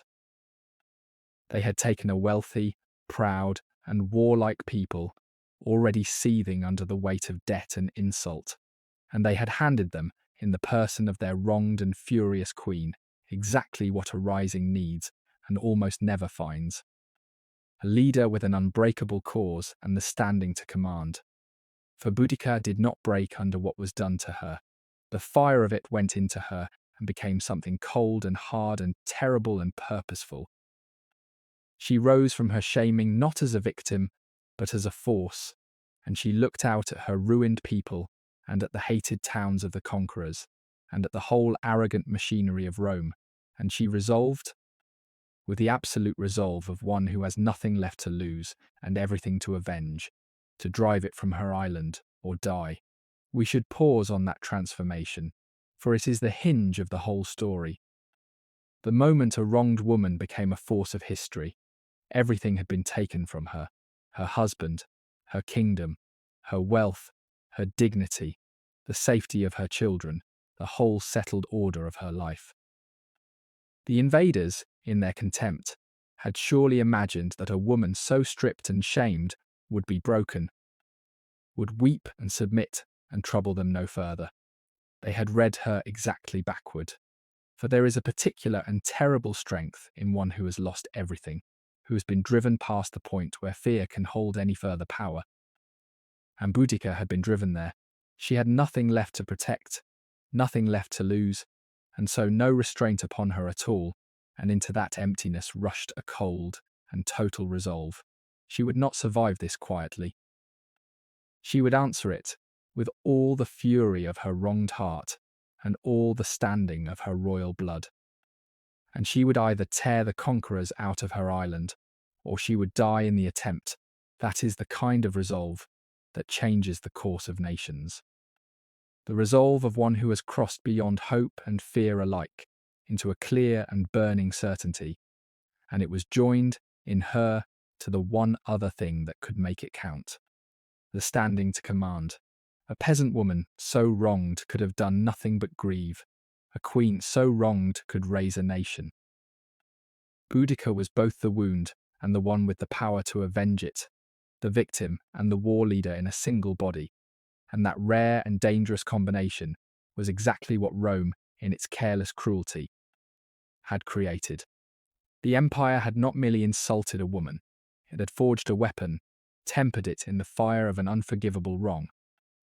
and placed it in the one pair of hands in all the island most able to wield it. And now that weapon turned towards the conquerors, and a queen of the blood, scourged and wronged before her own people, called her warriors to her. And they came. She did not call only her own people. The genius and the terror of what Boudica now built was that she reached beyond the Iceni to all the tribes who nursed the same wounds. And she found that the whole southeast of the island was a dry field waiting for a flame. Chief among those who flocked to her were the Trinovantes, the people in whose land the hated colony of the veterans stood, who above all others had cause to loathe the temple and the soldiers and the daily humiliations of imperial rule. Tribe joined tribe. Messengers slipped through the forests and along the riverways carrying word of the rising. Old quarrels were set aside in the face of the common enemy, and a great host began to gather in secret. In the wild places beyond Roman sight, a host such as the island had not seen turned against the invader in all the years since the legions came. The beginning of it must have been a thing of whispers and shadows, of secret councils held in the deep woods, and the firelit halls far from any Roman ear. For a rising on this scale could not be raised in a day, nor openly. It had to be built in secret, tribe spoken to tribe, grievance matched to grievance. The great anger of the country gathered quietly into a single purpose before ever a blow was struck. We may imagine the messengers going out from the Queen, slipping along the old trackways and the hidden river paths, carrying the word to the chiefs of the neighbouring peoples that the Iceni had risen, that the hour had come, that all who hated the conqueror should gather their warriors and join the host. We may imagine the councils in the halls, the chiefs weighing the terrible choice before them, the danger of rebellion against the danger of submission, the old caution warring with the new fury, until the scale tipped and they threw in their lot with the rising. And once it began to move, it gathered its own unstoppable momentum, as such things do. Each tribe that joined made it easier for the next to join. Each grievance voiced gave courage to the rest. The secret swelling of the host fed on itself, until what had begun as a desperate gamble took on the look of an irresistible tide. The genius of it, and the work of Boudica's leadership, was to hold that gathering anger together long enough and tightly enough to turn it into a weapon, to keep the secret until the moment was ripe, and then to strike, while the governor and his army were still far away in the west, and the province lay open and unsuspecting. By the time the invaders understood what was rising against them, it was already too vast to stop. The whispers in the woods had become a roar. The secret councils had become a host beyond counting, and the long-swallowed fury of a conquered people was about to burst forth into the open at last. Boudica had become the centre of it, the heart and the voice and the will of a whole people's fury, and around her gathered not only warriors but their families, their wagons, their herds, the entire moving mass of a people who had risen up and left their homes to follow their queen to victory or to ruin. To picture that multitude on the move is to see something the like of which the island would not raise again. A whole people pouring across the land in arms. At its core were the warriors, the proud fighting men of the tribes, and they were a fearsome sight, decked for war in the way of their fathers. Many fought stripped to the waist or naked, but for a cloak and the great gold torque at the throat, their bodies marked with the blue dye the Britons used, their hair stiffened with lime and swept back into pale spiked manes, the better to terrify the enemy. They carried long slashing swords and tall shields and spears, and they came on with a wall of noise, the warriors roaring, the women shrieking, the horns blaring their harsh booming note across the field. A din meant to freeze the blood of any foe. And among them rode the chariots, the pride of the British way of war, light two-horse cars driven at speed across the front of the battle. The skill of the British charioteer was famous even to the Romans. He would drive his pair at a gallop along the enemy line while the warrior beside him hurled spears, then wheel away, the warrior leaping down to fight on foot, while the chariot waited near to carry him off again. A way of fighting that mixed the speed of the horse with the strength of the warrior. and that no other people had mastered so well. Behind this fighting corps came the rest, the vast tale of a nation in arms. There were the wagons heaped with goods and gear, the cattle driven along for food, and the families, the wives, and the old folk and the children come with their men, because this was no mere army, but a whole people on the march. Leaving the emptied villages behind, gambling everything on the rising, that detail, the families travelling with the host, tells us something essential about the nature of what Boudica led, and it is worth dwelling on. For it was both the glory of the rising and the seed of its ruin. This was not an army in the Roman sense, a body of trained soldiers detached from home and family and sent out to fight. It was a nation in motion, a migration as much as a campaign, the whole community uprooted and following its warriors into the war. The women came not only to tend the camp and the wounded, but to witness and to share in the great undertaking, and many of them, by the custom of the Britons, were fierce and active spirits in the cause, urging the men on, sharing the danger, as much a part of the host as their husbands and brothers. The children came because there was no one left at home to mind them, the villages standing empty behind the great tide that had swept their people away. It was the act of a people who had committed everything, who had burned their boats and left nothing in reserve, who had chosen to win their freedom or lose altogether. There is a kind of grandeur in that total commitment, and a kind of recklessness too. To bring the families to the war was to declare an absolute faith in victory, to treat the coming battle not as a gamble, but as a foregone triumph to be celebrated by the whole community. And it was this very confidence, this gathering of the Britons behind the fighting men to watch the expected victory, that would turn the final battlefield into a trap of their own making. When the wagons that had carried the spectators became the wall against which the broken host was crushed. But that lay ahead, unseen. For now, the great human flood rolled across the land in hope and fury. Warriors and women and children and cattle and wagons, a whole world on the move behind its red-haired queen, certain that it marched towards the dawn of its freedom. Few sights in the long history of the island can have been so stirring or so heavy in hindsight, with coming sorrow. Picture the camp of that host at night, in the days of its marching, before the end came. For there is a strange peace in it, amid all the gathering storm. As the dark drew down over the country, the great multitude would halt and make its camp, and the land for a wide space would fill with the soft red glow of countless fires, scattered across the fields and the slopes like fallen stars, each one a knot of families and warriors gathered against the night. The smoke of the cooking rose into the dim air, and the smell of roasting meat, and the lowing of the cattle settling, and over it all the murmur of a vast company at rest, the talk and the laughter, and here and there, the voice of a bard or a singer lifting some old song into the dark. Children slept against their mothers, warriors sharpened their blades by the firelight, and spoke of the victory to come. The old told tales of risings long past. For a little while, in the warmth of the fires, the war seemed far away, and there was only the camp, and the night, and the company of one's own people, under the wide black sky. There is something deeply human in that nightly gathering, and deeply poignant, knowing what we know. These were not soldiers in barracks, but a nation on the move, carrying their whole life with them, making each night a kind of village out of nothing, and unmaking it again at dawn. They lay down under the stars in the hope of a freedom they could almost taste, the wrongs of years about to be set right, the hated conquerors about to be swept away, and they did not know, could not know, how few of those nights remained, or how the road they followed in such hope would end. We may let them rest there in our minds in the firelight before the dark days came, the great host asleep across the land, the fires burning low, the queen somewhere among them under the same night sky, and all of them dreaming, for a few hours more, of the dawn of their liberty.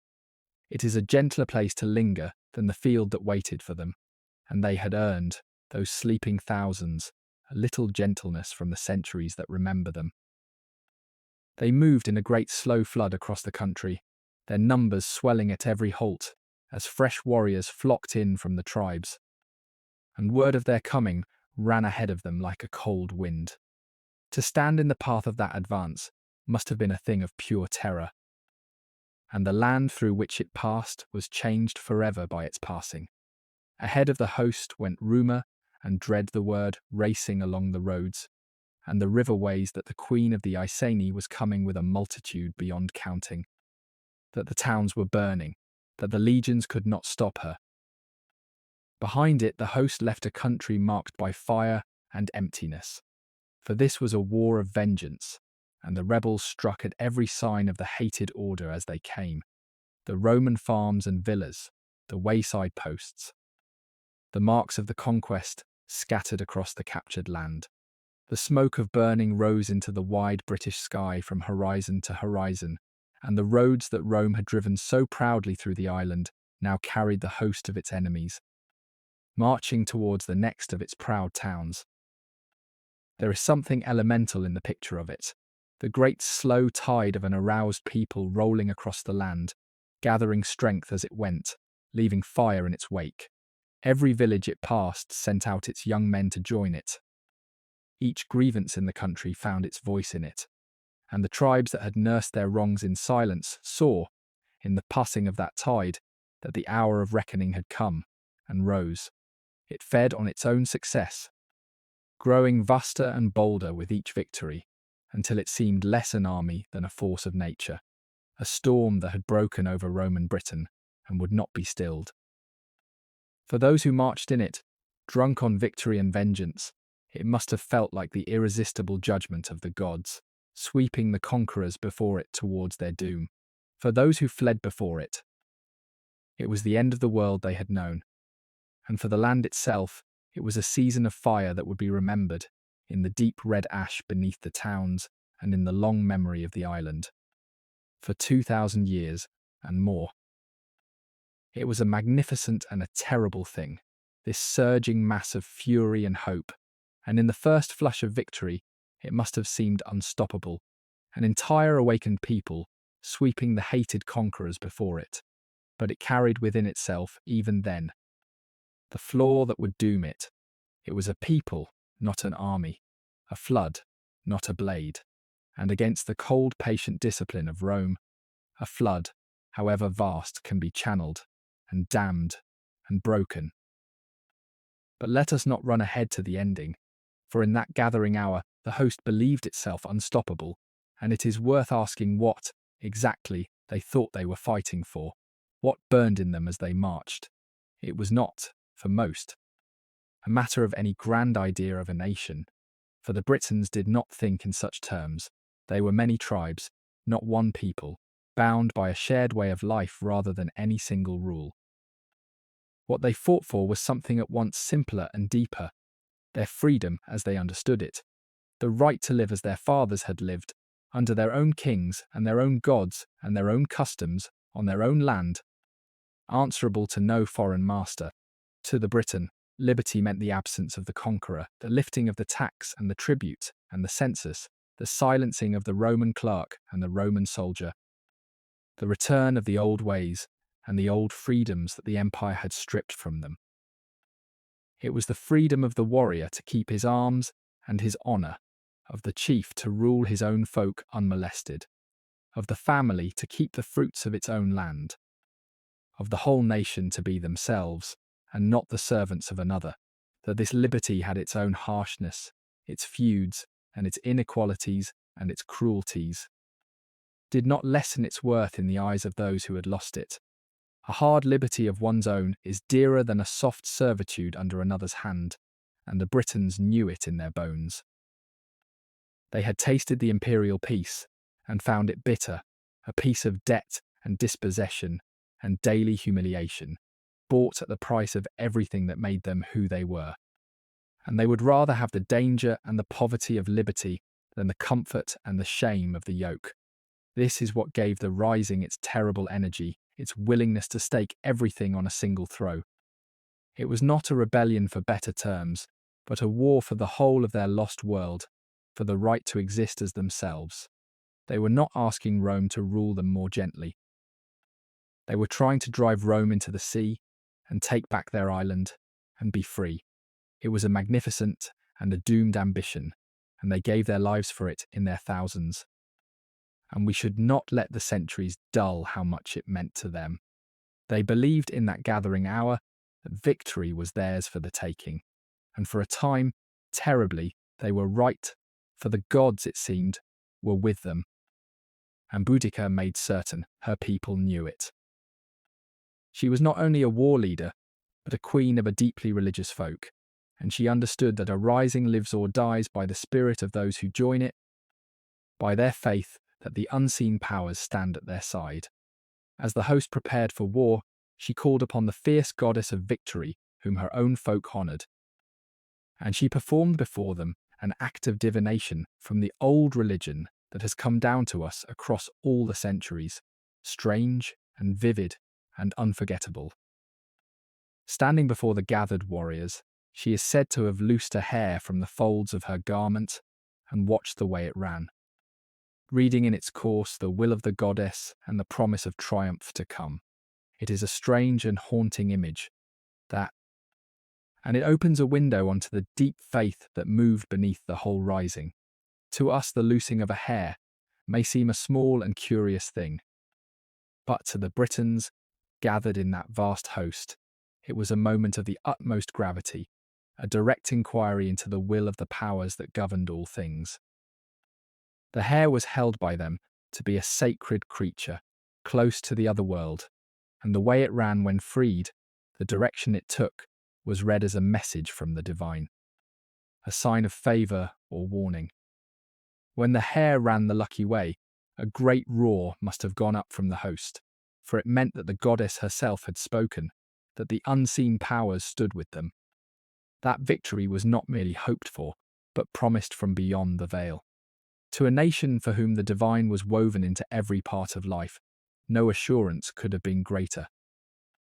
And the goddess to whom Boudica appealed was well chosen for the hour, a fierce British goddess of victory, a power of war and triumph, whose name the Queen called upon as she sent her people into the fight. In invoking her, Boudica was not merely rallying the warriors with fine words. She was placing the whole rising under the protection of the divine, casting herself as the chosen instrument of a goddess of victory, transforming a war of vengeance into a sacred cause blessed by the gods of the island itself.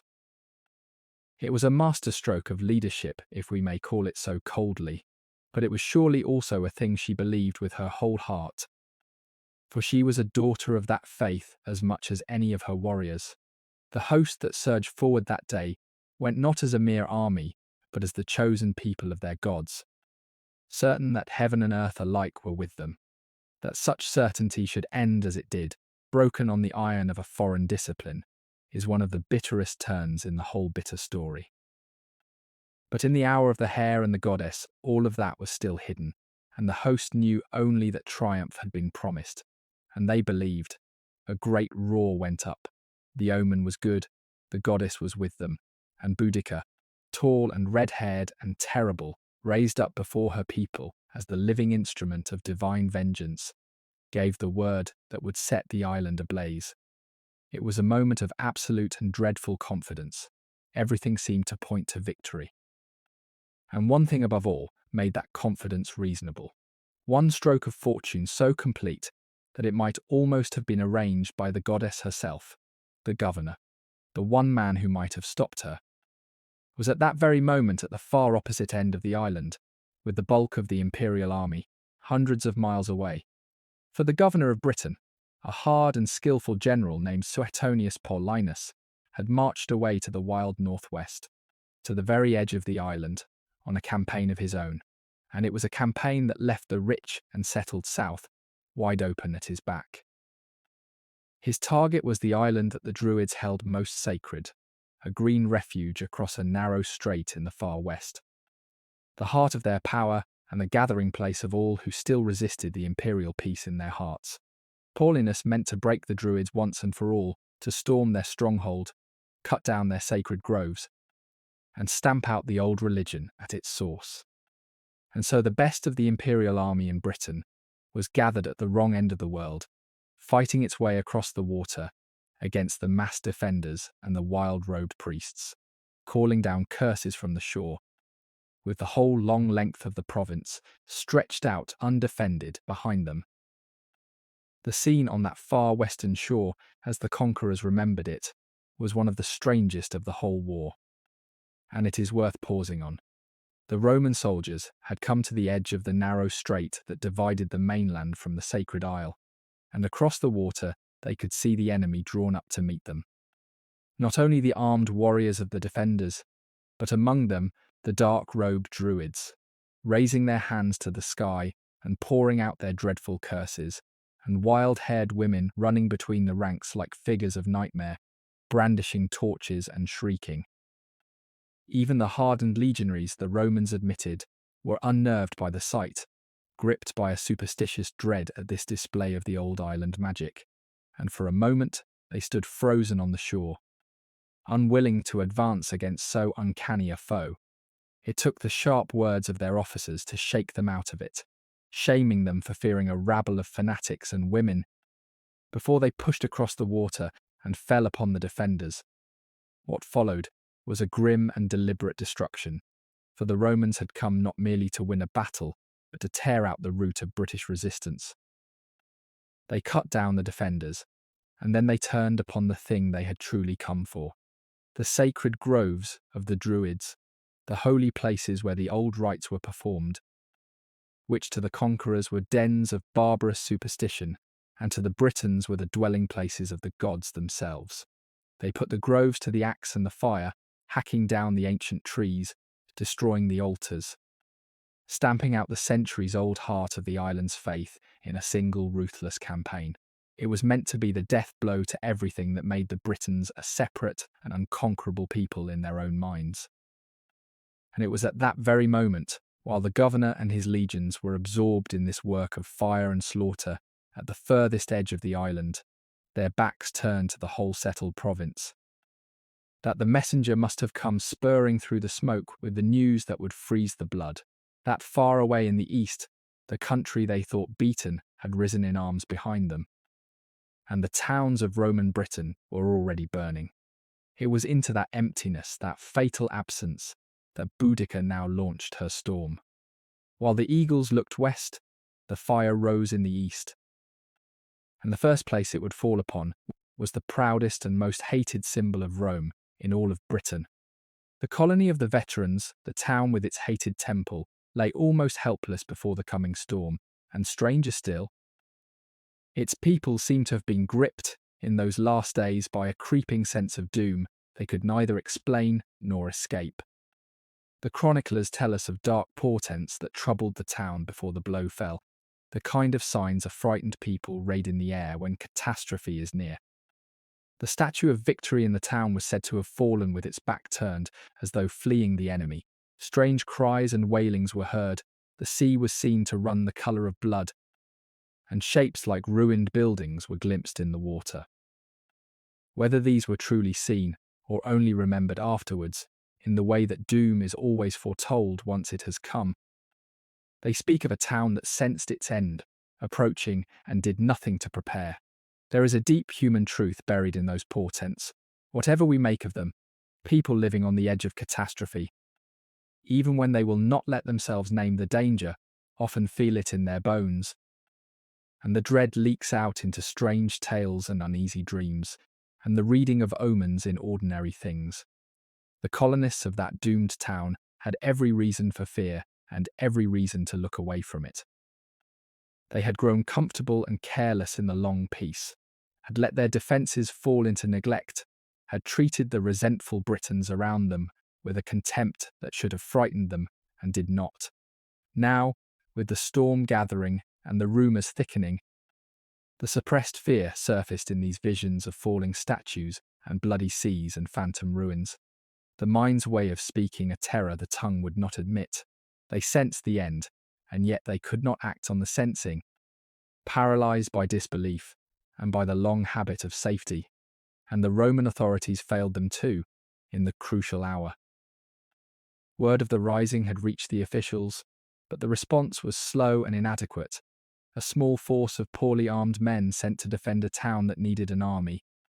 The leaders unwilling to believe that the despised Britons could pose a true threat to imperial power.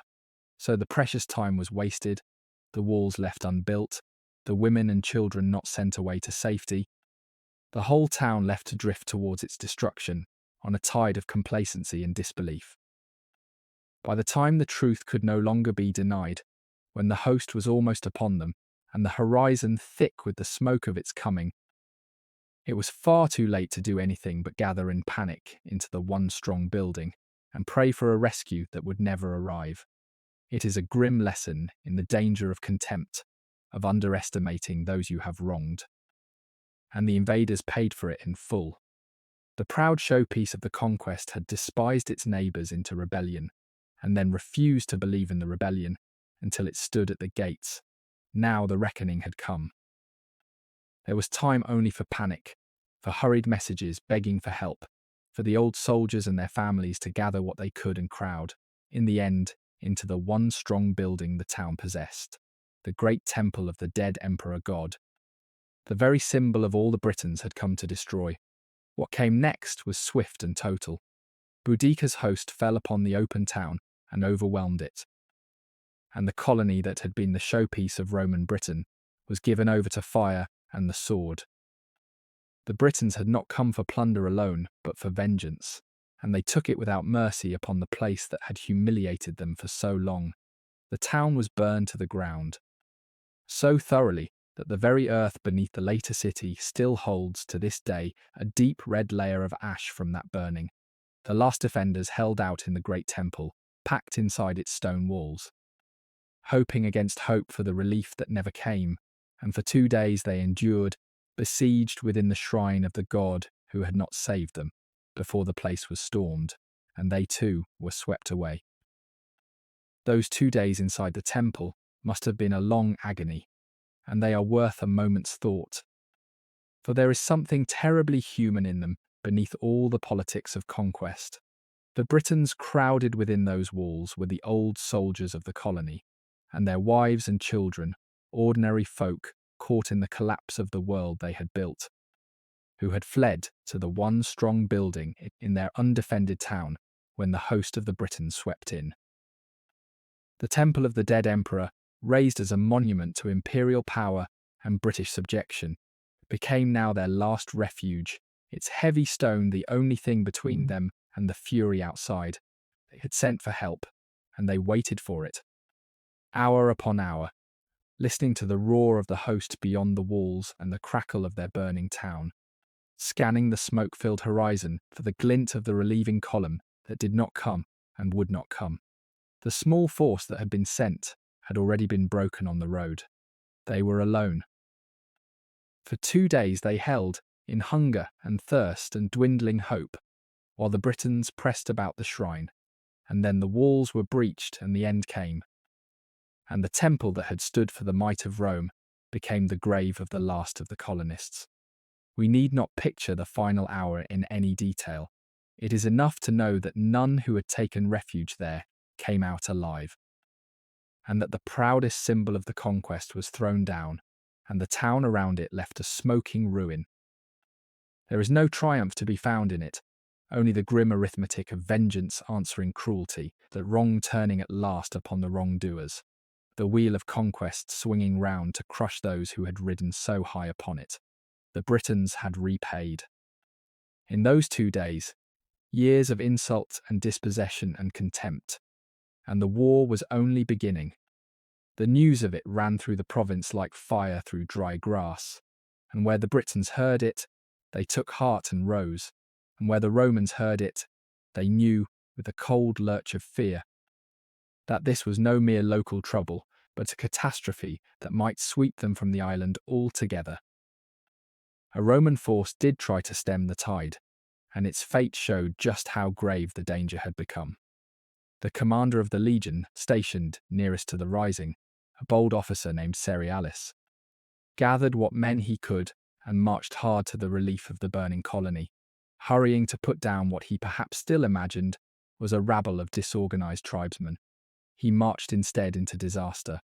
Boudica's host, flushed with its first great victory and vast beyond anything he had reckoned on, fell upon his column and shattered it. The foot soldiers of the legion were cut down almost to a man, and the commander himself escaped only by hard riding, fleeing the field with his cavalry and shutting himself up in his fortress. Unable to take the open country again, it is hard to overstate what a shock that was, both to the conquerors and to the Britons, for it overturned the deepest assumption of the whole conquest. The legions were supposed to be unbreakable. That was the foundation on which imperial rule in Britain and across the world was built. The certainty that no host of barbarians, however vast or brave, could stand against the disciplined ranks of Rome in open battle.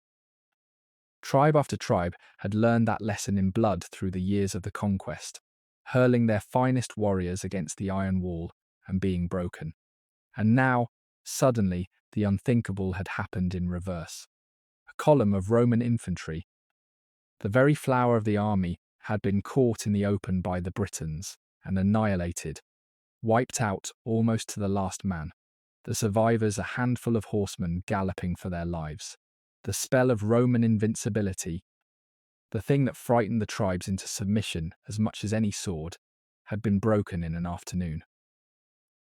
For the Britons, the effect was electric. If a legion could be destroyed, then anything was possible. The conquerors were not gods but men, and men could be beaten, and the island could be won back after all. Wavering tribes who had held aloof now threw in their lot with the rising. The host swelled, the fire spread. And for the invaders, the same news brought a cold and creeping dread, the sense that the ground was giving way beneath them, that this was no passing disturbance, but a true catastrophe that might sweep them into the sea. The commander who had marched out so confidently now cowered in his fortress, unable to show his face in the field, his shattered legion a warning to all the rest. The balance of fear, which is the real foundation of every empire, had tilted. And for one giddy season, it tilted towards Boudica. The masters had been made to feel, for once, what it was to be afraid. And the queen of the Iceni, gathering her swelling host, turned to strike the next blow. The province was unravelling.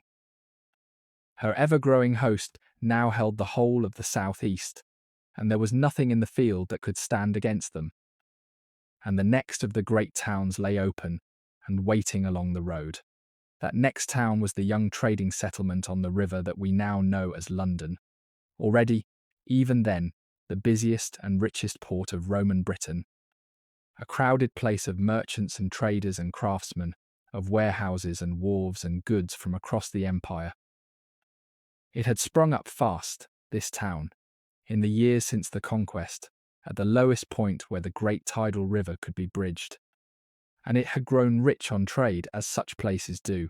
Ships came up the river on the tide and tied at the wooden wharves to unload the wealth of the empire, the wine and the olive oil in their tall clay jars, the fine red tableware, the glass and the cloth, and the luxuries that the new Roman order had taught the province to want, and to carry away in exchange the goods of Britain, the grain and the metal, the hides, the hunting dogs, the slaves. Along its unpaved streets crowded the islanders. Such a place draws to itself the merchants and shippers, the money-lenders and clerks, the craftsmen and tavern keepers and dock workers, Romans and Gauls and Britons and men from further still, a busy, mongrel, money-making swarm in their timber-framed shops and houses. It had no temple of state, no proud official standing. It was a centre of commerce, young and raw and thriving, the beating commercial heart of the new Britain, growing richer by the season, and it was utterly unready for war. Like the colony before it, it had grown up in the confidence of the imperial peace, sprawling and open, with no walls to speak of, and no garrison of any strength. Its wealth, which had drawn so many to it, could not save it now, for there was nothing to hold the river crossing against a host that had already burned a city and broken a legion. When word came that the queen of the Iceni was coming and that the governor would not defend the town, a cold terror must have gripped its crowded streets, the merchants and the families faced with the ruin of everything they had built, and the choice of flight or death. Those who could fled, streaming out along the roads with what they could carry, abandoning the homes and the goods and the riches that had been their whole world. And those who could not or would not, the old, the infirm, the ones too bound to their possessions to leave them, stayed behind in the doomed and emptying town to meet the storm that was already darkening the horizon. The richest place in Britain waited, all but defenceless, for the fire. And it was here that the governor at last reappears in the story. For Suetonius Paulinus, hearing in the far west of the calamity behind him, had broken off his campaign and ridden the length of the island with desperate speed, racing ahead of his marching army to reach the threatened province. He came to the trading town, looked at its defenceless sprawl and its frightened people, and made one of the hardest and coldest decisions a commander can make. He judged that the town could not be held, that to try to defend it with the few men he had would only see them all destroyed for nothing, and that the war could be saved only by saving the army for a battle on his own terms. So he gave the order to abandon it. He took with him those who could march, the soldiers, and any who were fit to keep up. And he left the rest, the old and the weak, and those who would not leave their homes and goods, to their fate. It was a decision of the coldest and hardest kind, and it shows us the iron logic by which the Roman mind worked, and by which, in the end, the war was saved.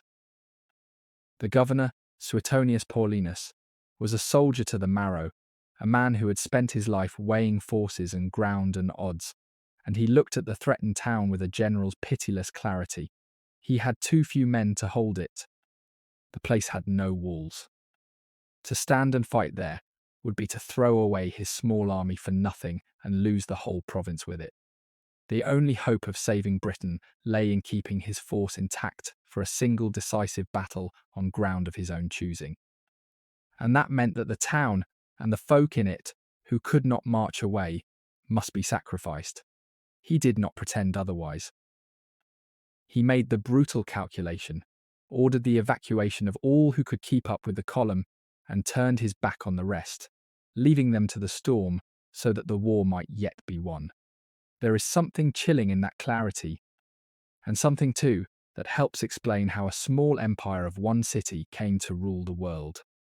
The Romans could do this, could set aside pity and rage and honour, could count the cost in cold figures, could sacrifice the few to save the many and the present to win the future, with a discipline of mind as ruthless as the discipline of their ranks.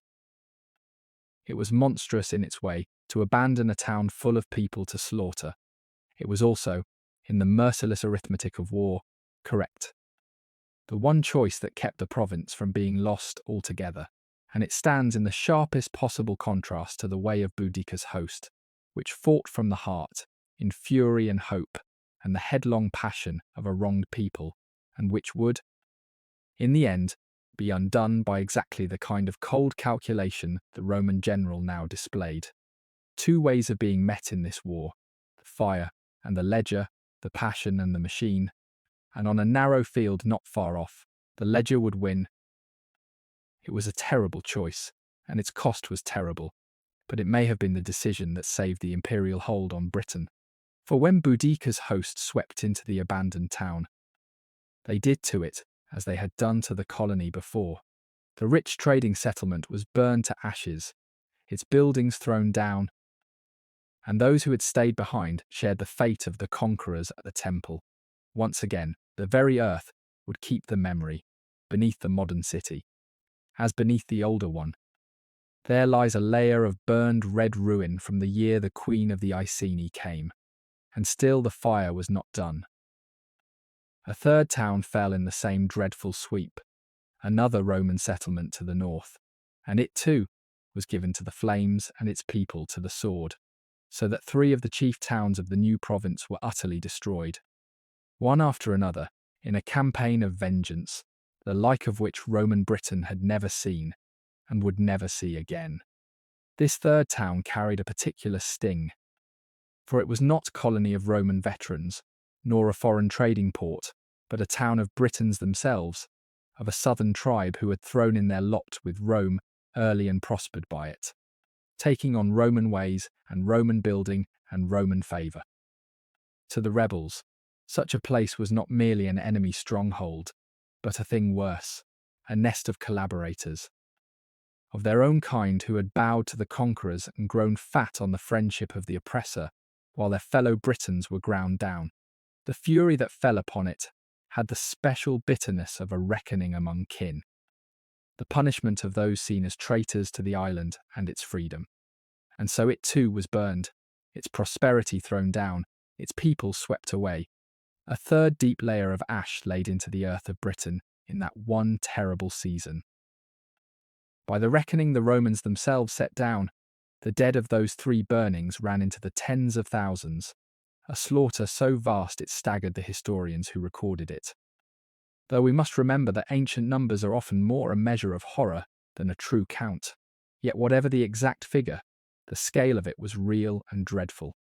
3 towns, the chief works of the young province, wiped from the earth one after another, a legion broken, the governor in flight, the whole southeast of the island in the hands of the rising.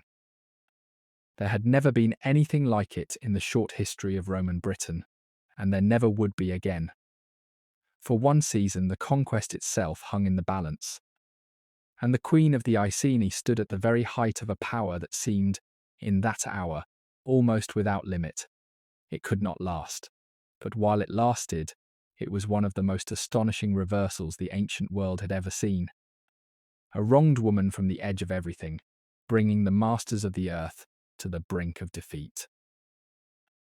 It is worth pausing at that summit, before the wheel turns, to feel how close the Britons came, and why for one bright and terrible moment it must have seemed to them that the impossible was within their grasp.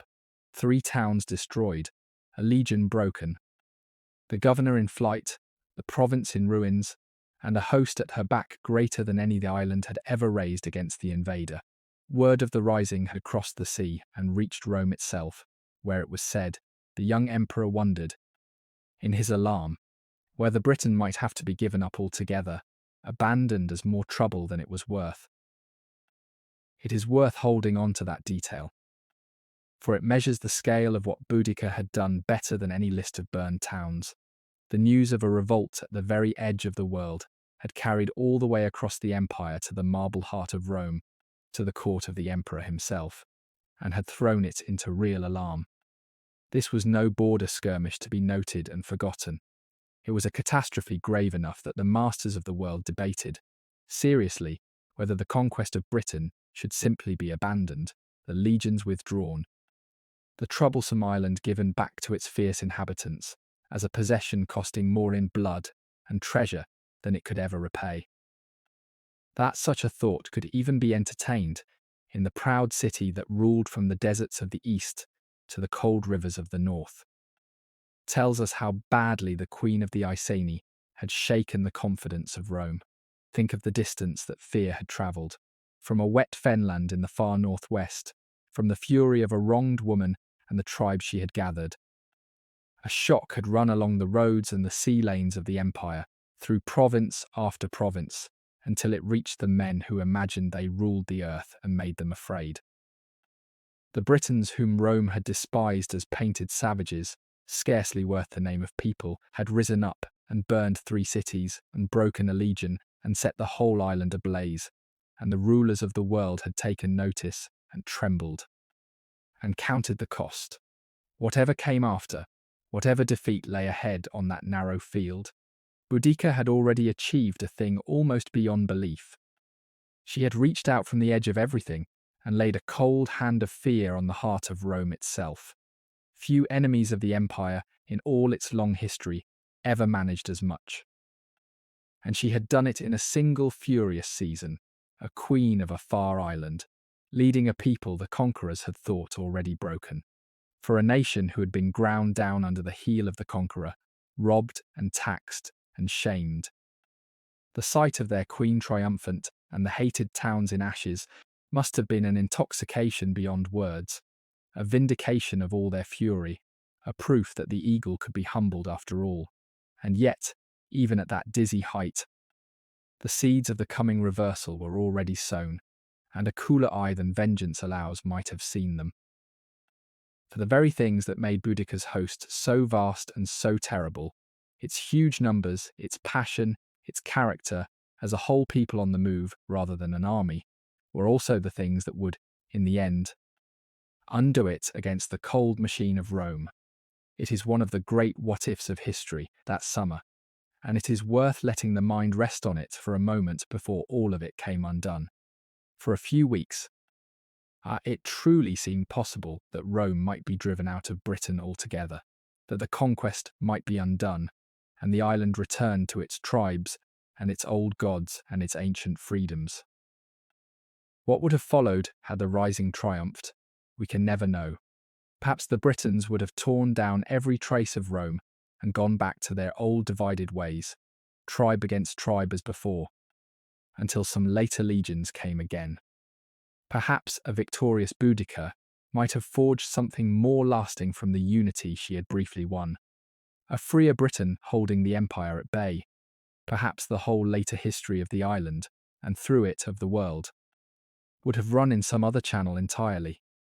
It is one of those hinges on which everything seems for an instant to balance, before falling, as it did, the other way. But such dreams must be held lightly, for the hard truth is that the odds were always against it, and the deepest reason lay in the very nature of the rising. A flood of furious people, however vast, was not the same as a state, or an army, or a lasting power. The thing that made Boudica's host so overwhelming in the first rush, its sheer mass of passionate humanity, was also what made it impossible to feed, to discipline, to hold together for long, or to wield with precision against a patient and professional foe. Rome had been beaten in the opening shock, when surprise and fury counted for everything, but Rome's true strength lay in endurance, in the cold capacity to absorb a blow, regroup, and grind its enemy down over time. And time was on the side of the empire. The longer the war went on, the more the advantage swung back towards the disciplined machine and away from the passionate flood. Boudica's one real hope had been the lightning stroke, the swift and total victory before Rome could recover its balance. When the governor stood his ground at last with his small, hard army, that hope was already running out. The flood had crested. Now came the ebb, for the governor had not been idle in his flight. Suetonius Paulinus was a hard and experienced soldier, and he had not given up the province. He had been buying time, gathering his strength, drawing together every man he could lay his hands on for the one decisive blow on which everything now hung. He had with him the bulk of one full legion, the men he had brought back from the Western campaign, and the soldiers of another, and bands of auxiliaries gathered from the garrisons, until he had assembled a force of perhaps 10,000 fighting men. The gathering of that little army was itself a feat of cold nerve, and it tells us much about the man who led it.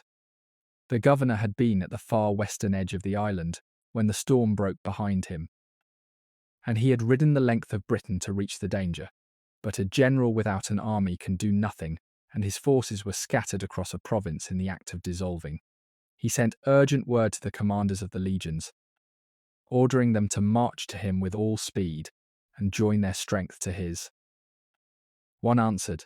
The men he had brought from the west were already with him, from the garrisons and the forts he drew, in what auxiliaries and detachments he could. But one summons went unanswered. The commander of another legion, whether from fear or from his own troubles, did not come, leaving the governor with far fewer men than he had hoped. He would have to fight the greatest crisis of the war with a fraction of the force the province could, in theory, muster, and yet he did not flinch from it. Knowing that delay only let the rising grow and his own men despair, knowing that he was outnumbered many times over, the governor resolved to seek battle rather than wait to be overwhelmed, to stake everything on a single decisive fight before the whole island was lost. It was the boldest possible course, and in a lesser commander it might have been madness. In him, backed by the discipline of his men and his own hard skill, it was the calculated gamble of a soldier who understood that the only way out of an impossible position was straight through it.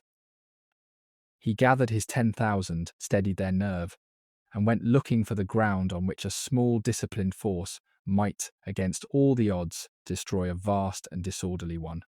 Everything now turned on his judgment and their discipline. If he had misjudged, the conquest of Britain would end on that field, and the island would be lost to Rome. He did not misjudge. It is worth looking, for a moment, at the men who stood in that line. For they were not the faceless machine they can seem from a distance, but flesh and blood, and a strangely mixed company. The legionaries themselves were Roman citizens, professional soldiers who had signed on for many long years of service, drilled and hardened and bound to their standards by an iron loyalty and a fierce pride in their legion. But beside them in the line stood the auxiliaries, and these were drawn from all the conquered peoples of the empire. Men of Gaul and the Rhine, and a dozen other lands, fighting for Rome in the hope of citizenship and reward, so that the army that faced the Britons was itself a gathering of once free peoples now serving the eagles. There were horsemen and slingers and spearmen of many origins, each people lending the skills of its own way of war, all welded together by iron discipline into a single fighting body.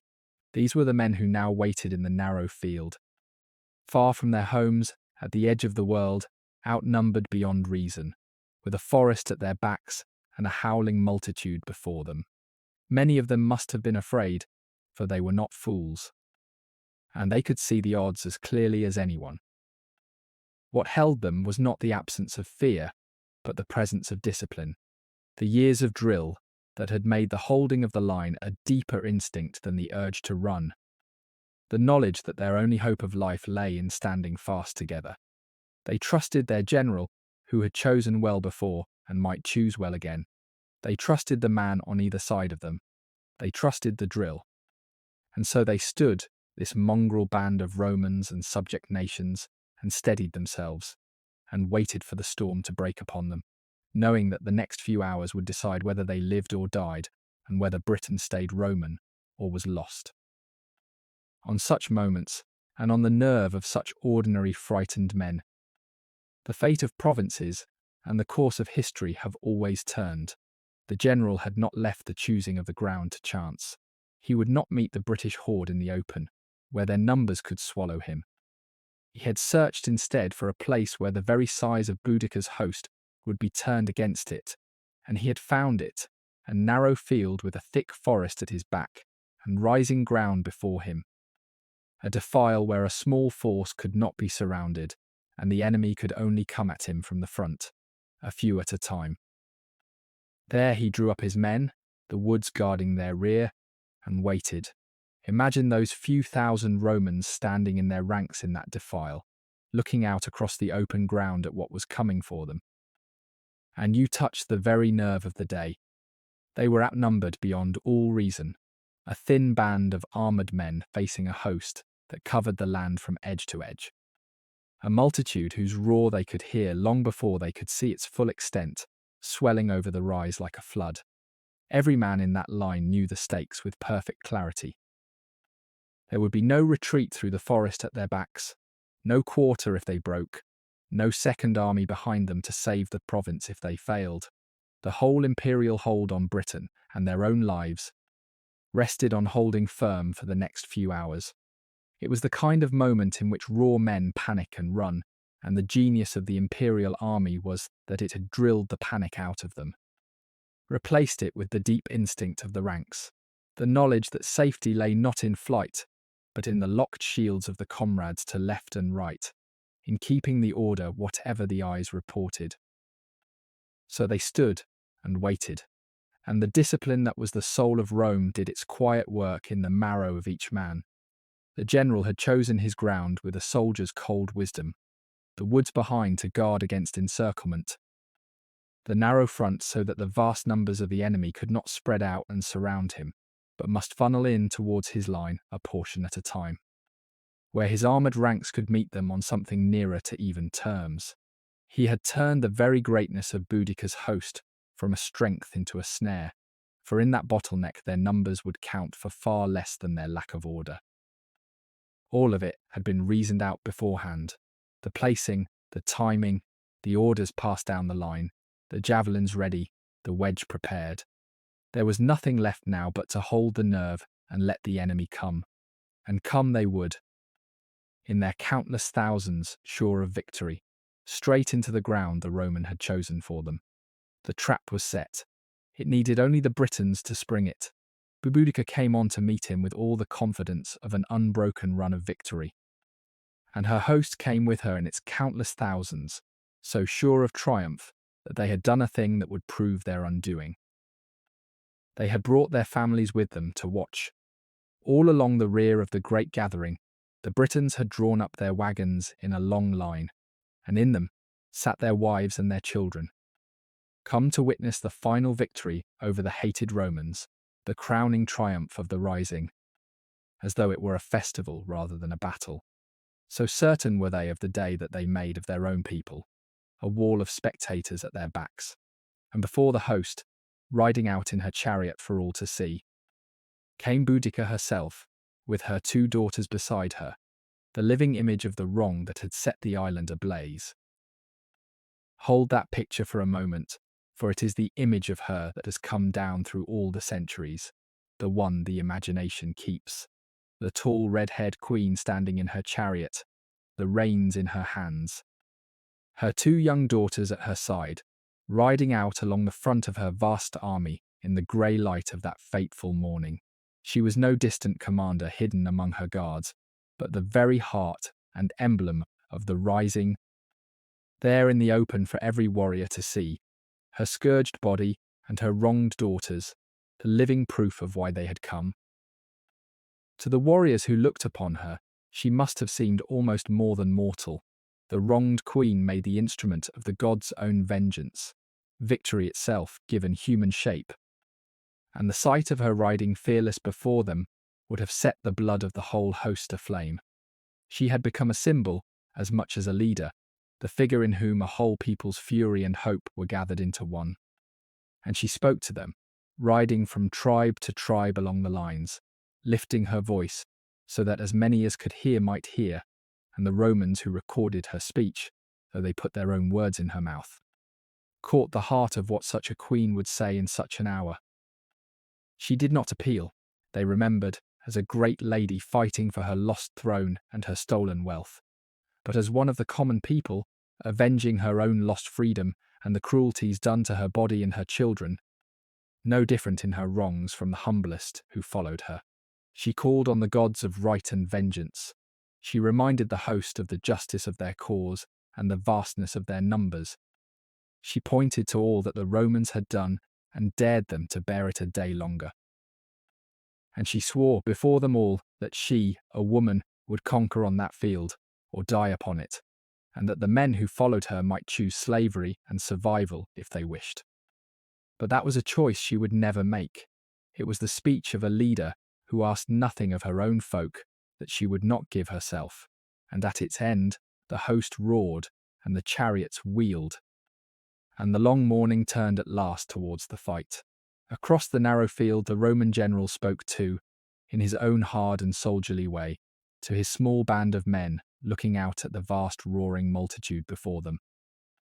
He told them, the conquerors remembered, to keep their order and their nerve, to throw their javelins and press on with shield and sword, and let the discipline of the legion do its work, to ignore the noise and the numbers of the enemy. For among that howling mass were more women than fighting men, a host without training or armour that would break the moment it was met with cold Roman steel. Stay together, he told them. Keep your ranks. And the day is ours. And then the trumpets sounded, and the storm broke. The whole vast multitude of the Britons surged forward across the field with a great roar, chariots and warriors and the massed thousands behind them, a wave of fury rolling down upon the thin Roman line. To the Britons it must have seemed, in that first headlong moment, that nothing could withstand them. The whole earth shook with the thunder of their charge, the chariots flying ahead, the warriors howling their war cries, the great mass of the host pouring down the slope in its countless thousands. Sure that the few Romans before them would be swept away like leaves before a flood. They had broken a legion already. They had burned the cities. The goddess had promised them victory, and now the last small army of the conquerors stood waiting to be overwhelmed. On they came, faster and faster, the ground closing between them, and the silent armoured ranks, the noise rising to a deafening roar, the moment of triumph seemingly at hand, and the Roman line did not break. It held, and threw its deadly volleys of javelins into the packed and onrushing crowd, and then, at the order, it began to move forward in a tight wedge, shield locked to shield, the short swords stabbing. A single iron creature grinding into the disordered mass of the Britons, who for all their numbers and their courage could not break that disciplined wall, and could not, in the press of their own vast crowd, bring their numbers to bear. What had been a battle became, with terrible swiftness, a rout, and then a slaughter. And here the wagons that had been set to witness the triumph became the instrument of the catastrophe.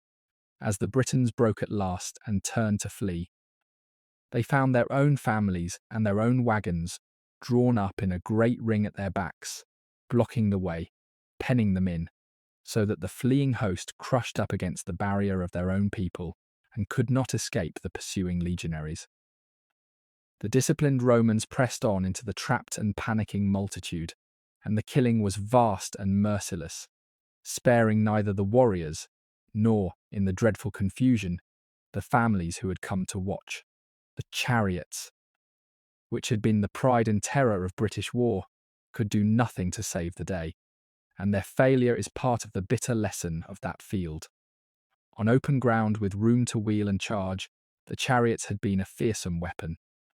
Racing along the enemy line, the warriors hurling their spears, the whole display of speed and skill striking fear into a foe.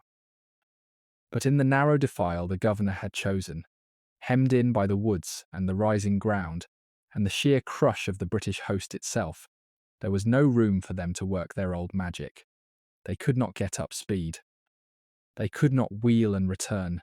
They were swallowed in the press of their own struggling multitude, as useless as everything else, once the charge had broken on the Roman wall.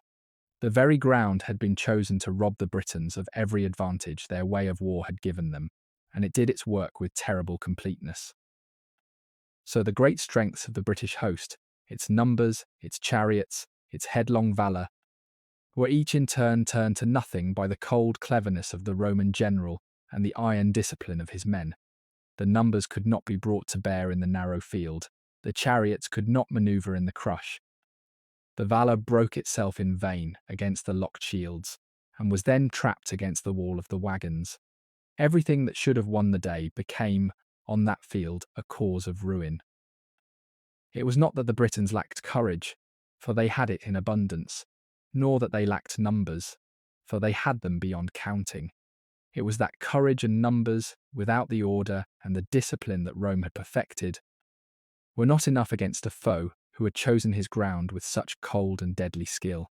The lesson had been written in blood across the whole conquest, and now it was written one last time, in the destruction of the greatest host the island had ever raised against the eagles. We will not linger on it, for it was a horror, and the numbers the Romans recorded of how many Britons fell that day against how few of their own are so lopsided that they can scarcely be believed, and surely owe much to the pride of the victors, but the heart of it is not in doubt. In that narrow field, in a single afternoon, the great rising of Boudica was broken utterly. The host that had burned 3 towns and shaken an empire was destroyed, and with it died the last real hope of driving Rome from the island. The fire that had blazed so high and so bright was, in the space of a few hours, beaten down into ash. When the field at last fell silent, the imperial hold on Britain had been saved, and saved by the narrowest of margins, on the nerve of a few thousand disciplined men and the cold skill of one hard general. It is sobering to think how close it had run. Had the line broken in that first terrible charge, had the discipline failed for even a moment. The small Roman army would have been swallowed and destroyed, the governor killed, and there would have been nothing left in the island to stop the rising. The province would have fallen, and the whole later history of Britain might have turned. Instead, the gamble had paid off. The trap had closed as planned, and the greatest threat the conquest ever faced had been broken in a single afternoon. The men who had stood in that line had not only survived, they had decided the fate of the island for the Romans who had fled before the rising, who had seen their towns burn and their friends slaughtered and feared the end of everything. The news of the victory must have come as a deliverance, almost beyond belief. The terror that had gripped the province lifted. The survivors crept out from their hiding places and their fortresses. The empire, which had wavered on the very edge of abandoning Britain, took a breath and resolved to hold what it had so nearly lost. The cost had been fearful, 3 cities in ashes and many thousands dead, but the catastrophe had been contained, and Roman Britain would live. And on the broken field, among the fallen of the great host, the rule of the eagles was fastened once more upon the island, this time for centuries to come. The rising that had so nearly thrown Rome into the sea had ended not in the freedom its people dreamed of, but in the consolidation of the very power it had risen against. Such is the bitter arithmetic of failed rebellion. The Britons had risked everything and lost, and in losing had bound their island the more tightly to its conquerors. Of the end of Boudica herself, we cannot speak with certainty, for here the few accounts that survive part ways, and the truth is lost in the smoke of that broken field. One chronicler tells us that she did not let herself fall into the hands of the enemy, but ended her own life by poison rather than be taken and led in chains through the streets of Rome to be mocked and paraded as a captive. Another says only that she fell sick in the bitter aftermath of the defeat and and was mourned by her people and given a costly burial in the way of her rank. We will never know which is true, or whether the truth was something else again. But either way, the proud queen who had risen from her shaming to set an empire trembling did not live long past the ruin of her great hope. Somewhere in the island she had fought to free, the woman named for victory passed out of the world, beyond the reach at last of the conquerors she had defied, and her grave, wherever it lies, has never been found. So that to this day no one knows where the bones of Boudica rest beneath the green earth of Britain. For her people, the cost of the rising and its failure was heavy and bitter. The victorious Romans, shaken and vengeful, fell upon the tribes that had joined the revolt and laid their lands waste, burning and killing through the country to make sure such a thing could never happen again. And a crueler punishment followed from the rising itself, for in their certainty of victory the Britons had not sown their fields that year, trusting that they would feed themselves from the captured stores of the conquerors, and now, beaten and ravaged, with no harvest of their own and no plunder to live on, they faced the slow grey horror of famine. Many who had survived the battle died in the hungry months that came after. There is a particular grief in the way the rising ended, for the very confidence that had carried it so high made its collapse all the more complete. A people who march to war certain of victory do not plant for the future, and the Britons who had risen with Boudica had staked everything on a single throw, leaving their fields untended through the season of the revolt, trusting that the granaries of the conquered Romans would feed them once the land was won. When the dream broke on that narrow field, they were left not only beaten, but unprovisioned, with no harvest of their own ripening in the empty acres, and no captured stores to fall back on, and the Roman columns now moving through their country, burning what little remained.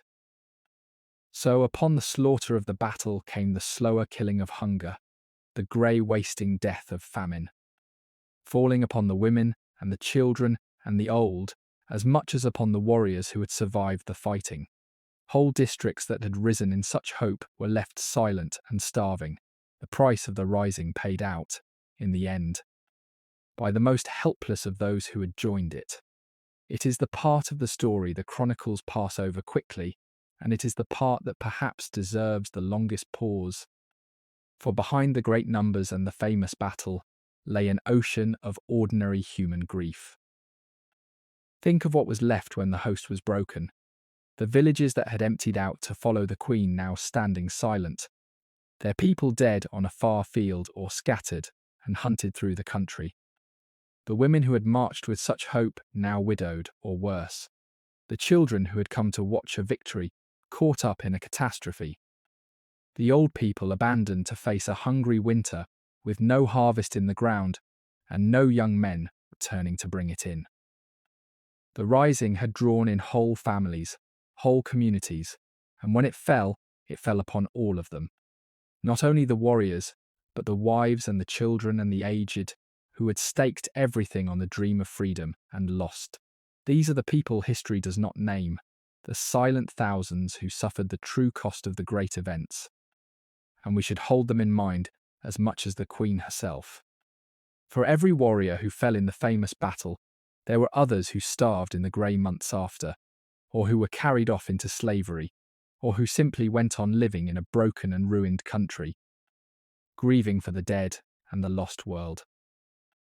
The fierce, bright dream of throwing off the conqueror, which had blazed so high, guttered out at last in hunger and sorrow and the long, dull ache of defeat. And it was the ordinary folk, the ones who had had the least and risked the most, who paid for it most dearly. There is no glory in that part of the story, only sorrow, and it is right to feel it, for it is the truth beneath the legend. Boudica's rising was a magnificent and a terrible thing, and its magnificence and its terror alike were written, in the end, in the lives of the humble people who followed her and who shared, to the bitter dregs, both her brief blaze of hope and her long and sorrowful fall. The conquerors, for their part, took a hard and thorough vengeance, determined that the island should never again be allowed to slip from their grasp.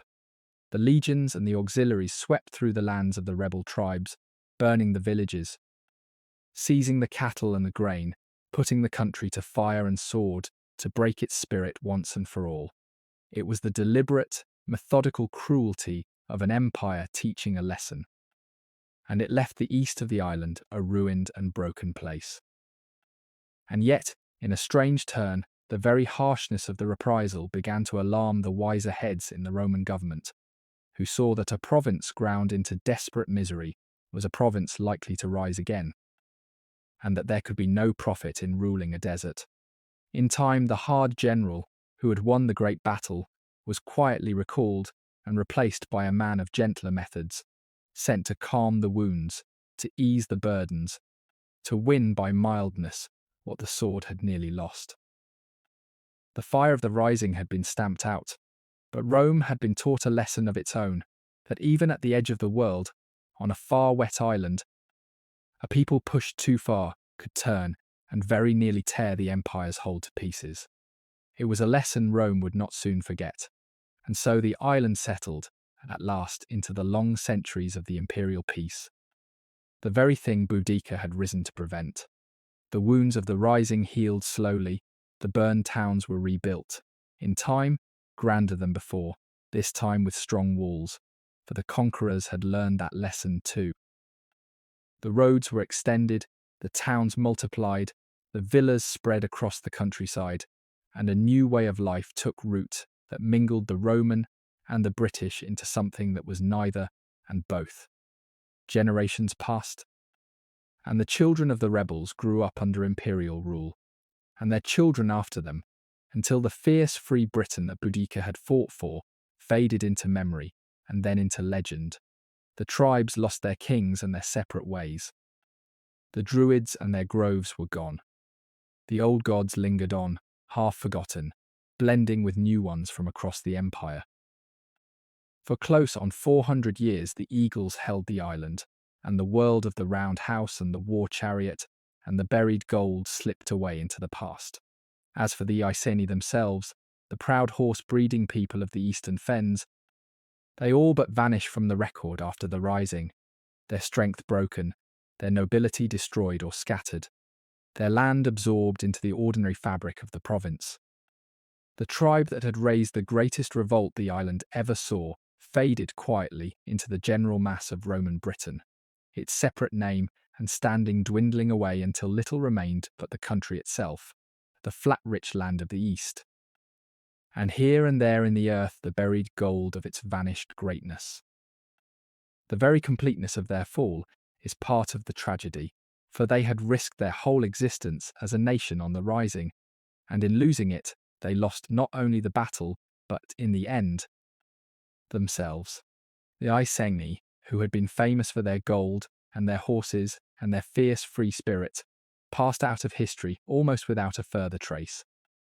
Their queen, the one bright thing that the centuries kept. It is a hard ending for so proud a people, and a fitting place to feel the full weight of what the rising cost. They had been a true nation, old and rich and accomplished, with their own kings and gods and arts and ways. And within a generation of Boudica's fall, the most of that was gone, swept away or swallowed up, leaving only the queen's name burning on in the records of their enemies. So much was lost, and so quietly. Yet the name endured, and through it the memory of the whole vanished people, so that when we speak of Boudica, we keep alive. A little the Iceni who followed her, and the green free world they fought and died to save. There is a melancholy in that, when one thinks of all the queen had hoped, and yet it is not the whole of the story. For the Roman centuries, whatever was lost in them, were also long and largely peaceful, and in many ways prosperous. And the Britain that emerged from them carried something of Rome in its bones forever after. And the memory of the free island did not die entirely. It went underground into the deep soil of story and legend, and surfaced again and again down the long centuries, whenever the islanders needed a tale of defiance against a mighty foe. Boudica herself was nearly forgotten for 1,000 years and more, her name preserved only in the dusty pages of the Roman historians, until a later age rediscovered her and made her a heroine once again, the warrior queen who stood against the empire. The embodiment of the island's stubborn refusal to be wholly tamed. She lost her war, and the world she fought for passed away. But she was not, in the end, forgotten, and the freedom she failed to win became, across the centuries, a legend more enduring than any victory. And the land itself remembers her, in its own silent way, more faithfully than any chronicle. Deep beneath the streets of the cities she burned there lies, to this day, the thick red layer of ash from her great rising. The scorched earth of that one terrible season, pressed down between the centuries like a dark page in a book of stone. And when those who dig into the old ground come upon it, they are touching the very fire that Boudica lit. In the soil of her old fenland country, the gold of her own folk still surfaces from time to time, the buried talks and ornaments hidden away in the years of danger and never reclaimed. The treasure of a vanished world coming up, gleaming into the light after 2,000 years in the dark. And in the rivers and the bogs lie still the offerings the Britons gave to their gods, the swords and the shields and the fine bronze work, waiting in the old waters as they have waited since before the legions came.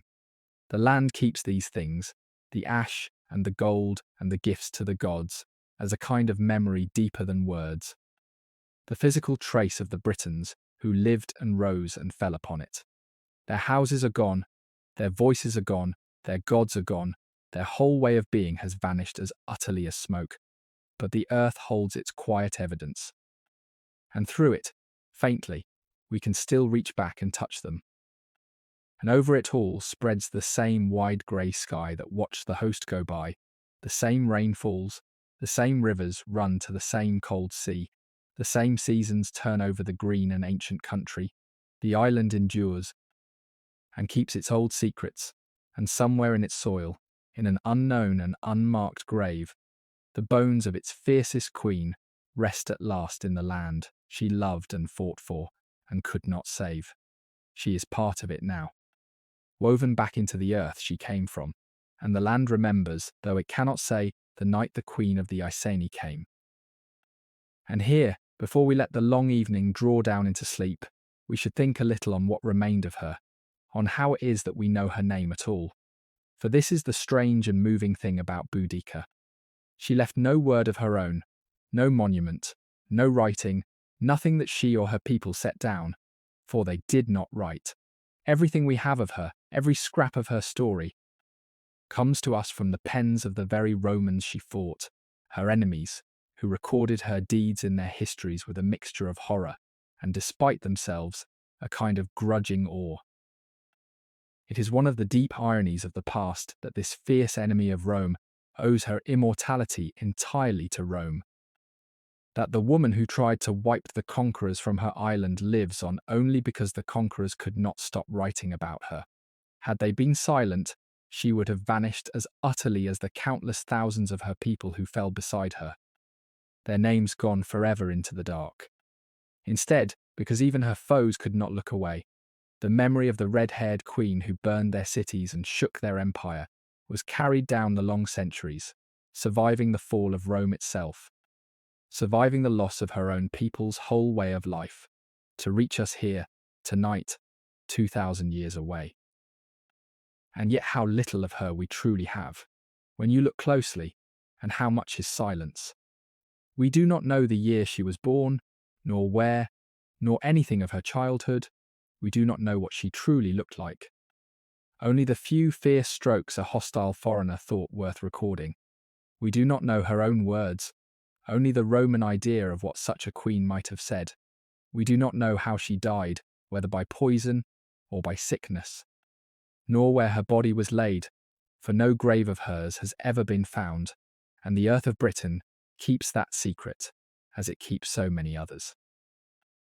Almost everything that made her a living person, her voice, her face, her thoughts, the daily texture of her days, is gone beyond recovery, swallowed by the silence that took her own folk and their unwritten world.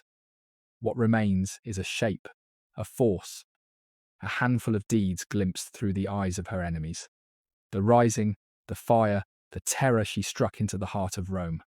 There is something almost unbearably poignant in that, and something that speaks far beyond her own story. For Boudica stands for all the countless lives of that vanished world who left no record at all, the whole nation who lived and loved and laboured and died on that green island, and passed away without a single word of their own surviving. Their names, their tales, their gods, their loves, all gone into the dark, as though they had never been. She is remembered only by an accident, because she happened to do something so vast that her enemies could not help but write it down. Behind her stand the silent thousands who followed her and fell with her and were not written down at all.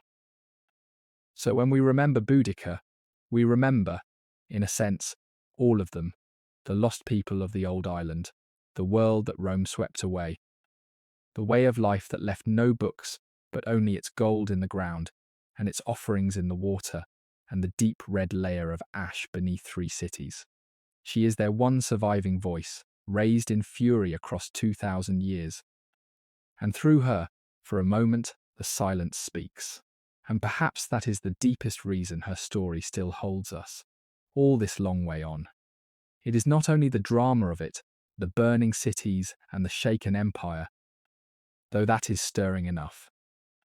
It is that in her we touch a truth that runs beneath all the centuries and all the changes, the refusal of the human spirit to be ground down, the dignity that will not be broken, the answering of a great wrong with a greater courage. She was a person of her own, far off and very different age, and we must not make her into something she was not, a creature of our own ideas. She was a queen of the Iron Age, fierce and proud and bloody, fighting for a world we can barely imagine. And yet across all that distance something in her reaches us directly, without need of explanation. We understand, without being told, what it is to be wronged past bearing. We understand the will to stand up, whatever the odds, and say that this shall not stand. We understand the terrible courage of those who would rather fall fighting than live in chains. That is why she has been remembered, and why she will go on being remembered, long after the names of the officials who wronged her and the generals who beat her have faded from all but the dustiest pages. The conquerors are forgotten, the queen endures. The empire that seemed eternal fell in its turn, as all empires fall, and its proud city crumbled, and its legions vanished from the earth. But the memory of the woman who defied it lives on, carried down the generations by the simple human refusal to forget a great and tragic act of defiance. There is a justice in that, of a kind, a justice slower and deeper than any the Romans knew. They took her kingdom, her dignity, her family, her life. They could not take her name. It outlasted them, and it outlasted their empire. And here it is still, 2,000 years on, spoken in the quiet of the night on the far side of the world. The name of a queen who would not bow. Few of the mighty of that age are remembered at all. She is remembered as a heroine. The wheel has come full round. So let us leave her there, at the last, not on the field of her defeat, but at the height of who she was, a queen of a proud and ancient people, tall and terrible and unbroken, riding out in her chariot beneath the wide grey sky of her island. Her warriors roaring her name, the wind off the fens in her tawny hair. She did not win. The empire she defied was too vast and too disciplined and too strong, and it crushed her rising and harried her people and held the island for centuries more. But she made it afraid. For one blazing season, a wronged woman from a wet and windy country at the edge of the world gathered up the fury of a whole people and hurled it at the masters of the earth and made them tremble and burned their proudest works to ash and wrote her name in fire across an age that tried and failed to forget her. She lost her war and kept her freedom. She went down fighting and was never led in chains. And the land she loved still keeps, deep in its red earth and its old stories. The memory of the night, the queen of the Iceni came. That is no small thing to leave behind. It is, in its way, a kind of victory after all, exactly the victory her name had always promised. And so the fires sink low at last across the dark island, and the wide sky wheels its slow stars over the fens and the forests and the quiet sleeping land, and the queen who shook an empire passes into legend and into rest, beyond all striving, beyond all sorrow, beyond the reach forever of every chain that was ever meant for her. Let your thoughts grow soft now, and your breathing slow, and let the old green country and its fierce bright queen carry you gently down towards sleep. If these long evenings in the company of the deep past are something you would like to find your way back to, you are always welcome to subscribe and to stay, so that on another quiet night, this voice and this kind of journey will be easy to find once more. It has been a true comfort to me, spending these few hours with you, travelling so far together into a world so old. Sleep well, stay warm, be kind to the people in your house, and I will see you in the next one. Good night.